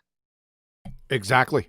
You're all it's over. Like it's like trying to understand how a computer is actually physically built by analyzing the software. When I was first trying to understand this quantum eraser experiment, when I realized like just being able to manipulate the knowledge of being able to know what direction, what path a particular thing is going to take, and erasing that literally changes the action of said material. I thought that was insane. I was just like, okay, if what I'm seeing is what's supposed to be what it is, that's insane. At that point, I was like, oh, maybe that's why he called himself Quantum Eraser, because this is insane. This particular experiment. Is that why you chose that? No, I did it because through my travels in my life, I've been around a lot of experiments and really cool experiments. And this one, when I first come by it, I said, wait a second. So I literally took about 2 months and just, 15 hours a day going through each and every aspect of the experiment because I thought it was batshit insane myself. Right. So I had to get down in the midst of it and reconcile it. It had to go through my crucible, my personal crucible. Like everyone has their own crucible for things, but it had to go through mine, and it's out of this world. Right. I had to make it that way because of the bullshit meter. Right. So, and then I had to corroborate it with other experiments. Right. But this experiment right here was so beautiful and so elegant and so simple. I like the simple elegance of it. When you look at it, it looks complicated, but once you start to break down each section, it's not that complicated at all.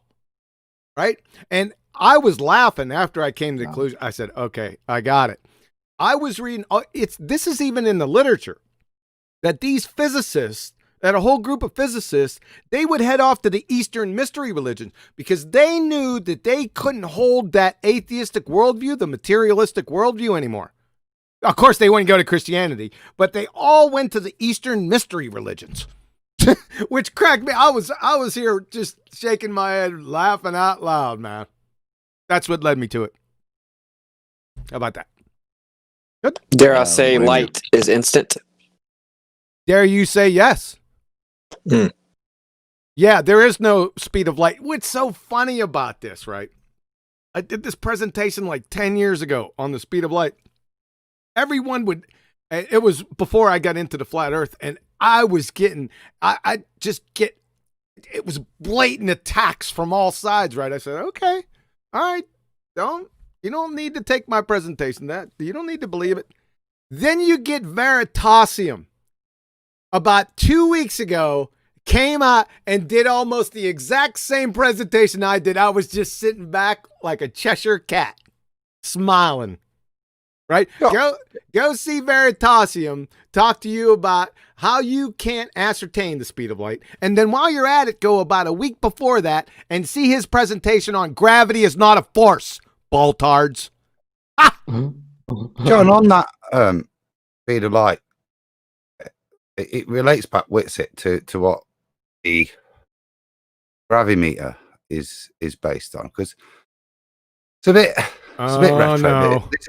There's a really good Rupert Sheldrake video which looking at science and asking, a bit like what QE does, reevaluating itself. And one of the topics is the speed of light. And apparently, up until I think the 50s, 60s, the speed of light wasn't constant everywhere on Earth. It was recorded, and a figure based on geographic locations and average would then be given for the speed of light that year. And this would be a problem, obviously. What's the speed of light this year, for example? Yeah. So what they decided was to therefore fix the speed of light and give it a constant, even though any experimental data never gave that. And I just wonder whether that has an implication in terms of that gravimeter, because it uses the speed of light as a measuring tool. Now, if we've got a historical kind of knowledge that all over the world, now this still could be the same causation, but actually is maybe the measurement is a variation in measurement is as historically described an indicator of that speed of light variation. Well, in an attempt to maybe keep it brief, right? Like, what the globetards invoke the gravimeter to do is flooded in pseudoscience, right?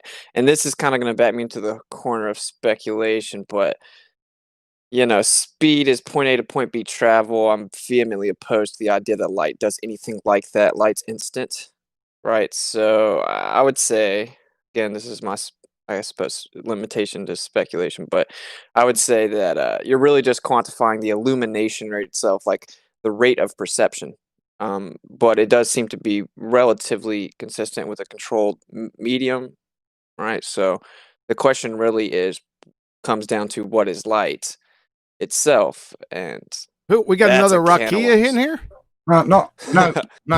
That's not what I'm saying. What is light? I think I'm talking fundamentally. If historically, up until the classification that and the assignment of a constant, even though that constant was arbitrary based on previous averages, every previous measurement and all measurements of the speed of light result in a different yielding of a different result. How, if these gravimeters use the speed of light to calculate these very minute things, how can we rule out the variation in the speed? Surely you shouldn't be using local and secondary ones to calibrate it against the drop rate. You must have to calibrate to the speed of light at the locality before you could use the meter. Right. To clarify, an issue within that equipment. To clarify, maybe seems to be the confusion is I'm not touting in any way like the efficacy or accuracy of the final result touted, simply the ability to detect a change. The velocity. Yeah, exactly. And I'm saying that's what I'm postulating, that change could actually be a consequence of the variation of the speed of light at different locations, not a consequence of anything else. Okay, I see what you're saying. Well, yeah, this gets back into my speculation where I'm going to have to invoke the background, and then you'd be within a certain vortexual manifestation of the background itself, and light is nothing more than that. It's based on the energy and the excitation of that, and then you have a perception of the illumination. I don't want to get in, but like, yeah, so I think that's possible. Yeah, I think the way the gravimeter's been set up, I call it, really, it should be called the Grabler meter. I almost regret. I'm not denying that from point A to point B there is no time necessarily. I'm not denying that concept. I think fundamentally that's correct, and it demonstrates my point that it's the insensitivity of the equipment that isn't quick enough to pick up the speed of light, hence why we might see this variation. Now, outside of that, these variations used historically the same equipment at different locations, yet they still produced different speed of light. If we've got equipment that we're calibrating in one point on the Earth and we go to another, and there's this possibility that the equipment somehow registers speed differently, would that be a plausible explanation for a variation in what we then perceive as rate of drop? I would say maybe, but I consider it to be hyperlogical. There's different acceleration rates around the Earth. I just think there's a variance of factors. You know, I wasn't invoking any way to demonstrate a cause. But the different acceleration rates are derived from the gravimeter, so you can't say there's different acceleration Well, rates. there would be other ways to do it, but you're right. The gravimeter, the machine we're in questioning. you're right. The gravimeter is, you know, I've decided to take a step back. I've looked into the depths of it a little more, but again, I'm not touting it the way they do. But yeah, because there's a whole bunch of things. It even invokes the nonsense that is like the contraction of the apparatus itself, right? Lorentz contraction applied to the apparatus. Just nonsense. So it is certainly pseudoscience. Again? Sorry, dude. I was saying I caught a bit of Jaren's show on last night, saying that there's parametric variant, there's actual real reports from the mainstream in terms of variances that may occur due to different atmospheric pressure, which I found strange because it's supposedly in a vacuum tube, but they were reporting that atmospheric changes could even have minute effects. To be more specific,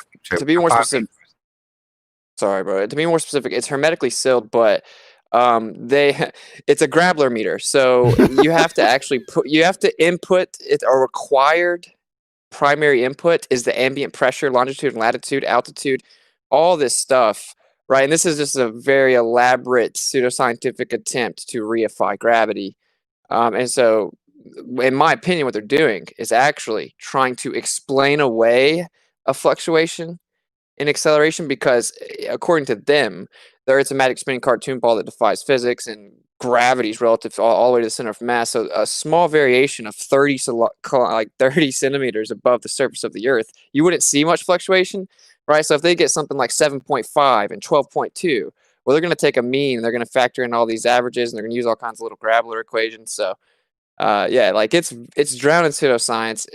Because of that, I regret maybe invoking it, right? But like I look at the interferometry specifically to be quite accurate, simply to detect a change, like not to tout the accuracy of the final output because it cannot be done. I mean, right. Yeah, there is no speed of light. Right. This is really a lot of fun. Witsit, ever since the debate, everywhere he goes, the debate turned, or the subject material, I don't care if they're talking about nuns, the subject matter is going to turn towards the debate. And yeah, dude, it's been a 3-day debate. It's the new hotness. Of course it's going to go there. Yes, flat Earth versus flat Earth debates. We don't need no stinking globus no more. Yeah. At least these discussions are intellectual, they're honest, and we're discussing the points. We're not pissing around trying to redefine the word "and." Well, we've just already decapitated their pseudoscience, right? Like it. Yeah. Are you saying, Adam, that "and" cannot mean "or" also? What is this? No, please. Let's start a debate. Yeah, or. Oh, brother, man. Okay. We'll get there. Say again? We'll get there. Yeah, we'll get there. We ain't going to get there today. I'm going to tell you that right now. We're never going to get there by not talking about it either. And that's true. I think these kind of civil debates are great as we explore stuff and look at stuff. I'm with Witsit as well. There's got to be, for me, it may end up just me accepting it as a natural law, and that's where it sits for me now. But I'd still, my curious mind, can I find out a little bit more? And there's nothing wrong with asking that. No. The thing is, for me, the issue is postulating a hypothesis when it doesn't stack up, that when the evidence we've got isn't sufficient to put that there. And I think we're at that stage yet at the moment. I think investigations we're doing are suggesting things. Now, these things may, like with all the Zach stuff that we're looking at with electromagnetics and the likes, these may be things that influence it. Again, we're not postulating causation necessarily, even though it's a bit like gravity and relative density. This is showing cause and effects. It's not fundamental as to why it happens. And this same route we're exploring with these things may come to the same conclusion. Here's another system which interplays with it all. but unfortunately, it doesn't explain why this way is this way, why ordering occurs in a particular repetitive manner. So for me, I think it's a bit like when we got into Flat Earth first off back in the days now, where we were discussing honestly, and outside of people like Tim Osmond bombing in an Iron Realm on a Friday, what we were doing is more discussions like this. It's a bit like the 24/7 chat. It's a bit more honest, and you get the odd distraction from a baller, which is kind of irrelevant, but actually we're all fumbling around in the dark, and maybe we might grab onto something that is worthwhile, and I enjoy that. Right, like as it pertains to the globe discussion, we don't have to do this, right? Like there is just up and down this earth. That's the way it was designed. But this is kind of, and density is clearly a huge factor, bro. But like this is just kind of venturing the next step, right? It's trying to figure out, well, what exactly is this agent behind it, right? Other than, of course, the designer itself.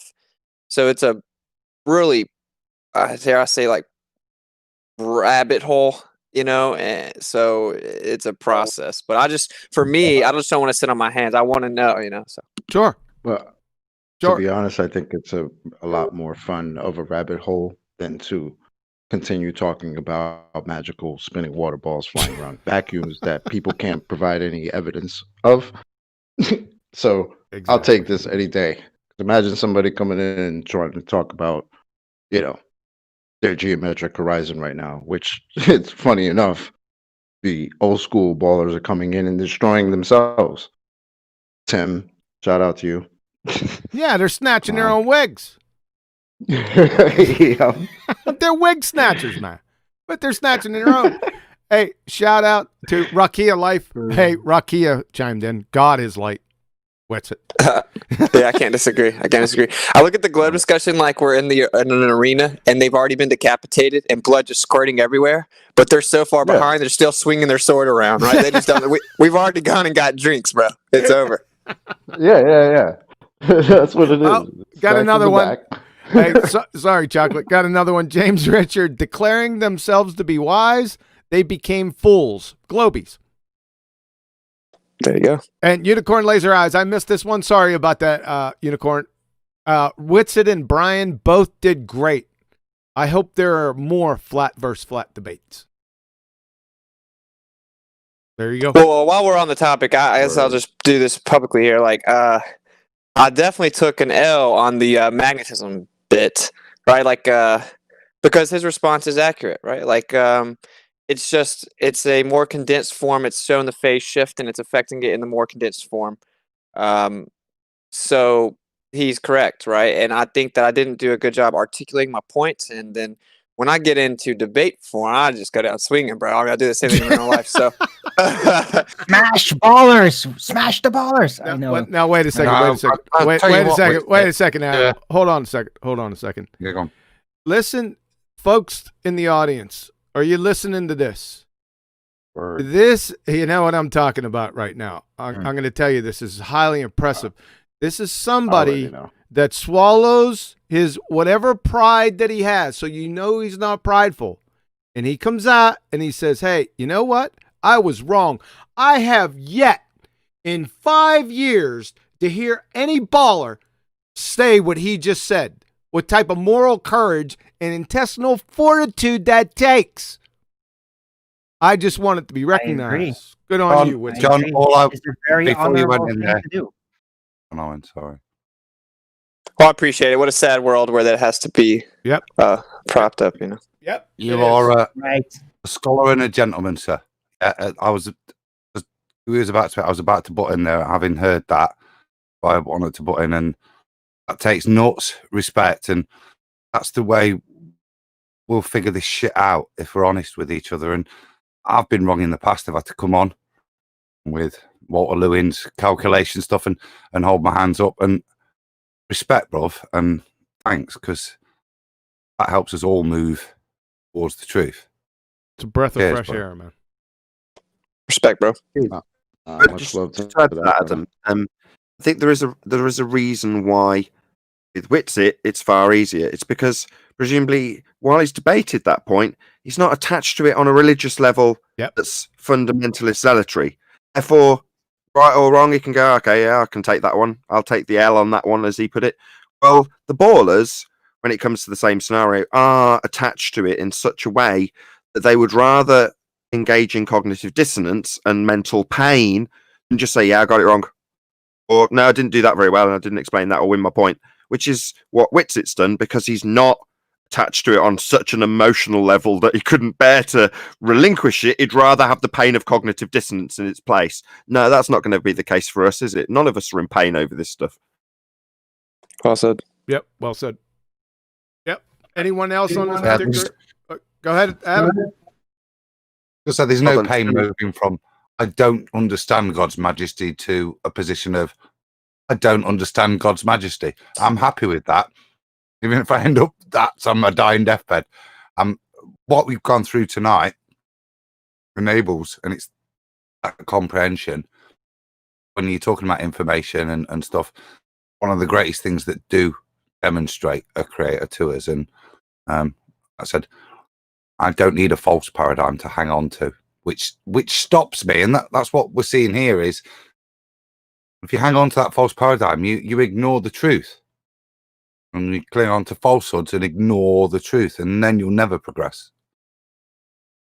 Cool. Amen. Just check a bit of admin with you. Where are we in terms of the presentation on the show, and when we're going to the guests? Have we got more to be presented, etc., etc.? The presentation is over. We're going to stop. Like I said, I did the first 2 scientific evidences. We'll hold off on the last 2 and the final part of the presentation for 2 weeks from now. There'll be a part 3. Okay, in that case, can I start asking the guests? Sonny's been trying to get a word in for a while, so if we start with him. Please, yeah, go ahead, Nathan. You got the con, man. Sonny, did you want to add something? Go ahead.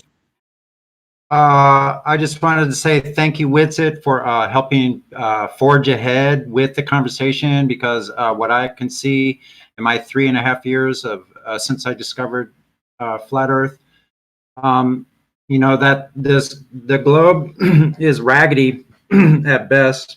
They've got nothing left to stand on. So instead of us, pulling ourselves through the weeds with these people, yeah, I like the idea of pushing forward because it's more about figuring out what we don't know. So if we're looking at 5% of what's actually here, it's more important we look into what we don't know. And I appreciate it. Thank you, everybody. Yeah, no problem, bro. A word to the wise, though, those of you watching, bear in mind that Whitsitt and Brian, and QE for that matter, are on the cutting edge of this conversation.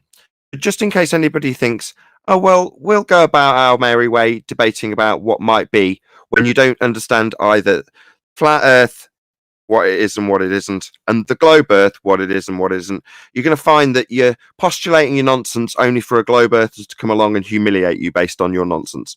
So bear in mind that the people doing this are at the absolute cutting edge.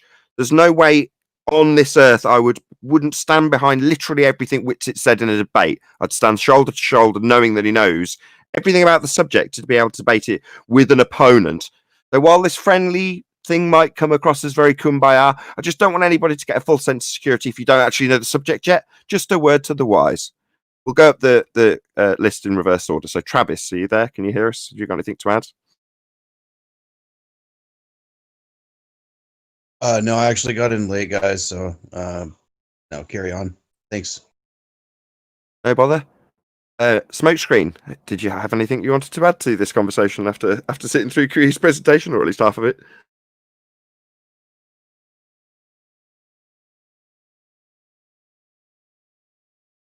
No sound. He's off mute. Hey, Smokescreen, go ahead and drop out and come back in again. Just give him a second. No worries. I'll give him a second to get back in rather than moving on to the next person. Hopefully I'll get back in and I'll hustle him off mute. Oh, sorry. You hear a Smokescreen? That make it back in. Yeah, we got you, man. Okay. Yeah, I don't really have anything to add. I was listening in. I know to some degree, just sound like it was a little bit above me to fully comprehend everything. don't let it fuss you in the slightest. There's a good 70% of what QE presented in that presentation went completely over my head, and often I'll go over it with him afterwards and say, "What did you mean by this?" And you're like, "To be honest, I wasn't trying to appeal to your pay grade." He doesn't say it in such a condescending manner to me. He sugarcoats it a lot more. But it's not necessarily intended. He's got multiple levels of audiences as appealing to with his presentation, so don't let that fuss you. I'll second that. There's bits I don't understand as well. You know what I mean? And it's like I said, the impressive thing with that QE, I'm blowing smoke. It's terrible, but respectfully, yeah, I could talk about the biochemistry. This guy knows the multitude of disciplines, and it's impressive. As you jump from one to the other, mate. Damn. Thanks, man. Gee, this is some serious stuff right here, man. I gotta insult you or something. Yes, that's what I was waiting for. Don't worry, I'm at no the one bottom of gets. the list. Don't worry. Bad choice in music. It's going to gain a bit of control. Just before, in case I don't get another opportunity, thank you very much for joining us today, Smokescreen. It's been an absolute pleasure, by the way. Oh yeah. Well, thanks for allowing me to come in and chat, and it was good finally talking to you. I mean, gosh, I just didn't realize we never did. I mean, it's only been 5.5 years or 5 years or so. Yeah, it's been a while, eh? Yeah. Thank you. And I'll tell you, me and my girlfriend, we have discussions, just kind of about the creator all the time. For me, it's hard to, and I know when you get deep into the pseudoscience, it's easy to kind of think, oh, there's no creator, and there's, we're all here by accident somehow, and nothing. And I think it's a very surface level thinking, but we always think if you just take the complexity of the human body and say, yeah, that just came out of nothing, that crawled out of something, that turned into something. I'm like, the human body and what we know about it, and who knows what we don't know, is so complex. It's a little mind-boggling that there's this creator that created all these things in our bodies, but our body is just so complex. And I know QE talked about the DNA code, which which is something that's still, I think, complex, but just made it sound so simple. But we kind of have some talks, I got some surface level talks about the human body all the time, just being this magnificent creation of this ecosystem of ecosystems within ecosystems, all the way down to the smallest levels of the details of what's inside of our body. Very appropriate, given that I'll say this just in case this is listened to on a re-upload. So today is December 2020. Very appropriate to the kind of things that are happening around us at the moment, Smokescreen. I'm going to thank you again and move on to the next guest. So, Little G, thank you again, Smokescreen. Did you have anything you wanted to add? Anything you wanted to ask QE? Anything you wanted to disagree about? Feel free. Oh, it sounds good. Sounds like you guys are on the cutting edge. I like the joke about get your own dirt. That was pretty good. I'm interested to hear more. That was brought to you by Betty Van Velsen, the beautiful one who couldn't make it here today, but shout out to Betty. Fair enough, Little G. Just a disclaimer. I said Witsit, Brian, and QE were on the cutting edge. I didn't take any of that credit, just in case. Next, we've got, let's see if I can read that. I Slow. Oh, lovely. Anything you wanted to add? Yeah, hi guys. Great show. Seems like you guys are actually making some headway with getting to some actual truth topics here, debating the mainstream narrative that modern science has provided. I just wish you guys would kind of point out Charles Proteus Steinmetz and some of these great gods of electrical field theory that gave us a lot of the answers to these topics that we're debating upon them already. Kind of hard to digest some of the words they set forth, but nevertheless, they've covered all these topics, I feel, already. But either way, great show, and be back soon. Yeah. His names again. Expand on that. This is news to me, so feel free to expand on that a bit if you want to. So basically there's only ever been two postulations as to what the cosmos is predicated upon, and that's materialism or atomism, aka quantum mechanics, or you have the ether physics. And a lot of people think ether physics. No. Hold on. False dichotomy. All right. So a lot of people will say ether physics has been debunked already. Michelson-Morley experiment or the double slit experiment. Michelson-Morley is not an experiment. John, Okay. could I just have a second on that? That's why I did try in my long-winded rambling monologue earlier, and I was going through that. I did make the distinction. Now, the ether, we don't know what the ether is. It isn't anything that we can quantify or show. What we do have is a lot of effects that are very useful by labeling them the ether. That's why I call it our dark matter. Yeah, it isn't truthful. We're not getting into this. I'm going to stop him. Nathan, I'm stopping him right now. I'm not going down this road with him. I already dealt with him previously. Let's move on.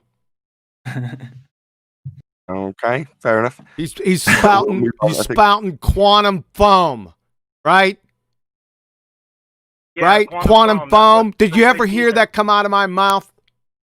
No, and you never will. So let's just put the end to it. Do you have any questions or concerns or comments about the veracity of the information of the presentation, Creator versus Atheism? No, not at all. I think you guys did a great job, man. Sorry if I touched any sore spots. No, don't apologize. Yeah, thank you very much, Dicelo. Great name.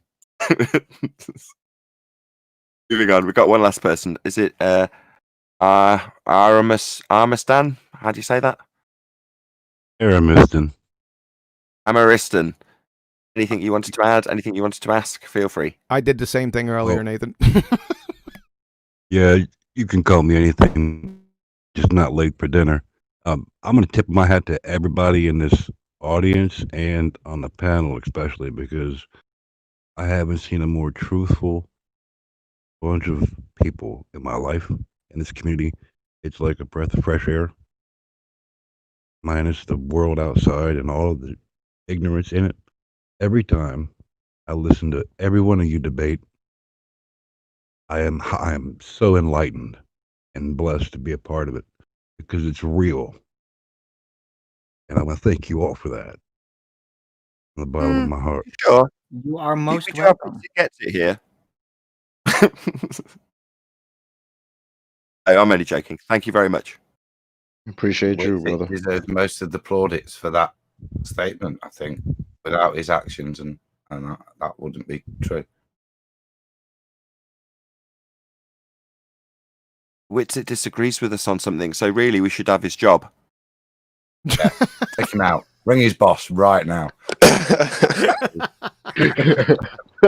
Motherfucker. Hey! Sorry. There was absolutely none. I'm ever so sorry. And it's from you. It just had to sneak in there, didn't it? It just had to sneak in there through somebody. It's from Adam, the I'll saint. justify it, or I'll try. It is because it just excited because it is quite a not as it was just highlighted to us there by our Amistan. Yeah, it is a novel experience for us, and I am probably a little bit too excited by that and let a word slip. I apologise, but it is novel. And that's the point. But it is the way we need to move forward, guys. If we can't just push it, then we're no better than them. I think I said from that first comment, that the merit for me is the way Witsit, especially what he said tonight. I think respect, bro. But to me, I mean, just being a grown ass man and just saying, "Yo, my bad, I take the L." I mean, that's just being grown. Yeah, exactly. That's what I was about to say.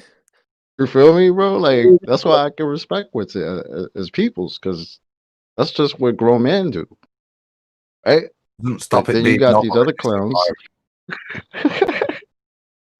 No, I feel you, Adam. But yeah, that's why I give Wizard props for that. Hell yeah, bro. That's what you do. If you fuck up, you say my bad. All right. It shouldn't even be that serious. Sad that it has to be pointed out. But ballers never do that.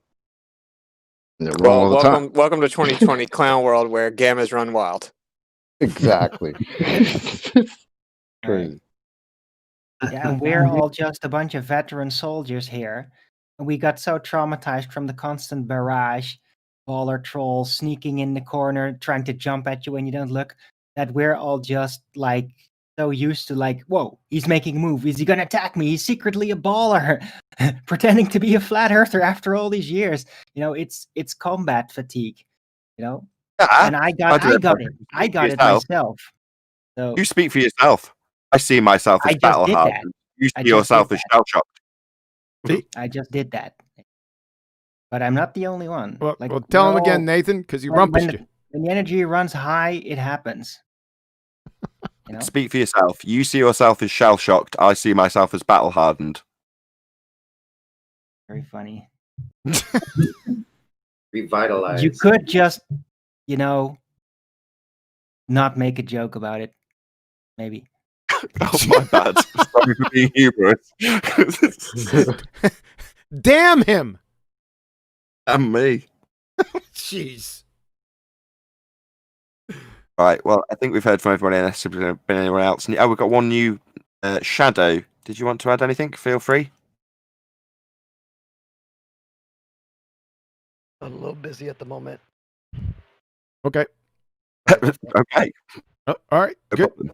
Thanks. Hey, Nathan, could you go through the people on the panel? They have channels, so they can shout out their channels, and maybe I could spot them into the chat, please. Absolutely. So I think we'll go down in reverse order as I was humorous at Arwin's expense. We'll go with Arwin first. Do you want to plug your channel and tell everyone where to go and what you do, Arwin?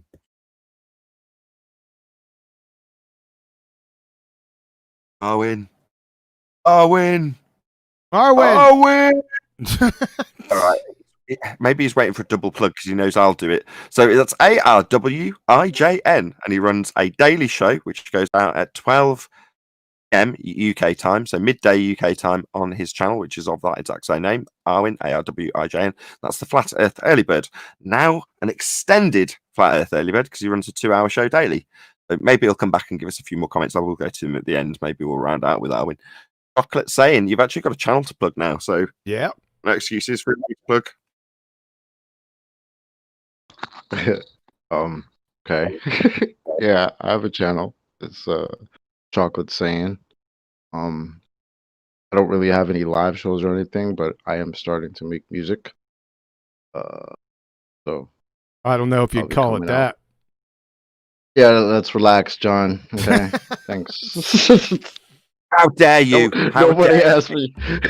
She's got a break. Nobody asked me She needs to the be right the gallery parts. over there. Thanks.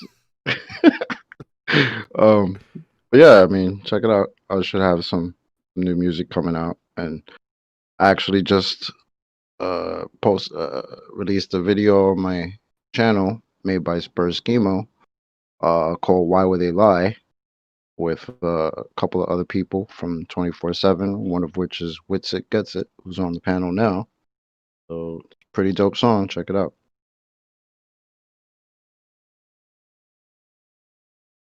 Excellent. That's So it. that's Chocolate Saying YouTube channel. Who else we got that needs to plug? Do you still make videos, Smokescreen? If you do, feel free to make a plug for your channel right now. No, I'm not really. I haven't really been doing much with my channel. Just been busy. So I transitioned out of doing help desk, computer, whatever, tech support, and I moved into doing just career change into doing web development. So I have a lot of time. I focus on that, and then just trying to do some freelance stuff on the side, just make some extra money. So that's what I do with a lot of my time, and I try to catch shows and just kind of listen to them while I work. It's still worth going to his channel though, so check out Smokescreen Design. Exactly as the name suggests, you can hopefully see it on screen, or maybe not. Smokescreen Design, as it's spelt with no gaps, and that's his YouTube channel, which has gone into the chat as we were plugging it and talking about it earlier, and I've shared it plenty of times, but worth subscribing to because you might put out videos like QE. You didn't put out videos for a long time. you haven't, you've had a hiatus, but nevertheless, good material is still to be found on the Smokescreen Design channel. Adam Meakin. Yeah. Well, as you all know, part of Iron Rail Media, so you can join us on a Friday night about 11 o'clock, roughly, around about there. Other than that, really, just like I've enjoyed tonight, but I was just thinking, having what's just been said, that what could improve the Quantum Eraser channel? And I had a lovely bit of acoustic guitar tonight, but seriously, it's just not enough flat Earth rap on this channel. And I think if we could just get a bit more, and I'm not joking, because why would I lie? Why would you lie? That's some nonsense. That was a weak ass attempt at a channel ad. Nathan, do you want to do it for him? Yeah, come on. You've mentioned Iron Rail Media, but you could do a bit better than that. He was worried about ribbing me with the rap than to give a proper channel shout out. I was just trying to, people know Iron Rail Media. I think I was just trying to pimp Chocolate Saints channel. I think this would be a great format to put some of that quality stuff that's on that channel. Yeah. Some of the video stuff's great as well. The rap's awesome. Yeah, because you got some videos made by Adam Meakin. So, Adam Meakin can be found on the Iron Rail Media often on a Friday night. He's also to be found on Ballbusters from time to time. Correct me if I'm wrong. I've been kindly invited the odd time to Ballbusters, yeah. I mean, I'm much more a regular on Ballbusters, obviously. One. That's a great plug for the channel people are watching right now, because that will help grow with the people here now. Thank you, Adam. Absolutely useless.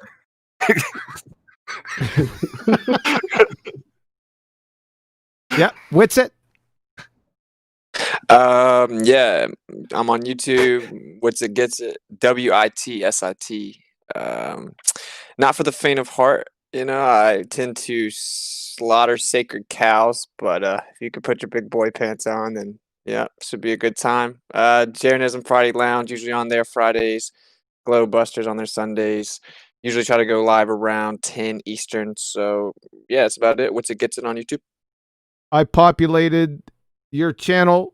You got the wrench, but I populated your channel in chat.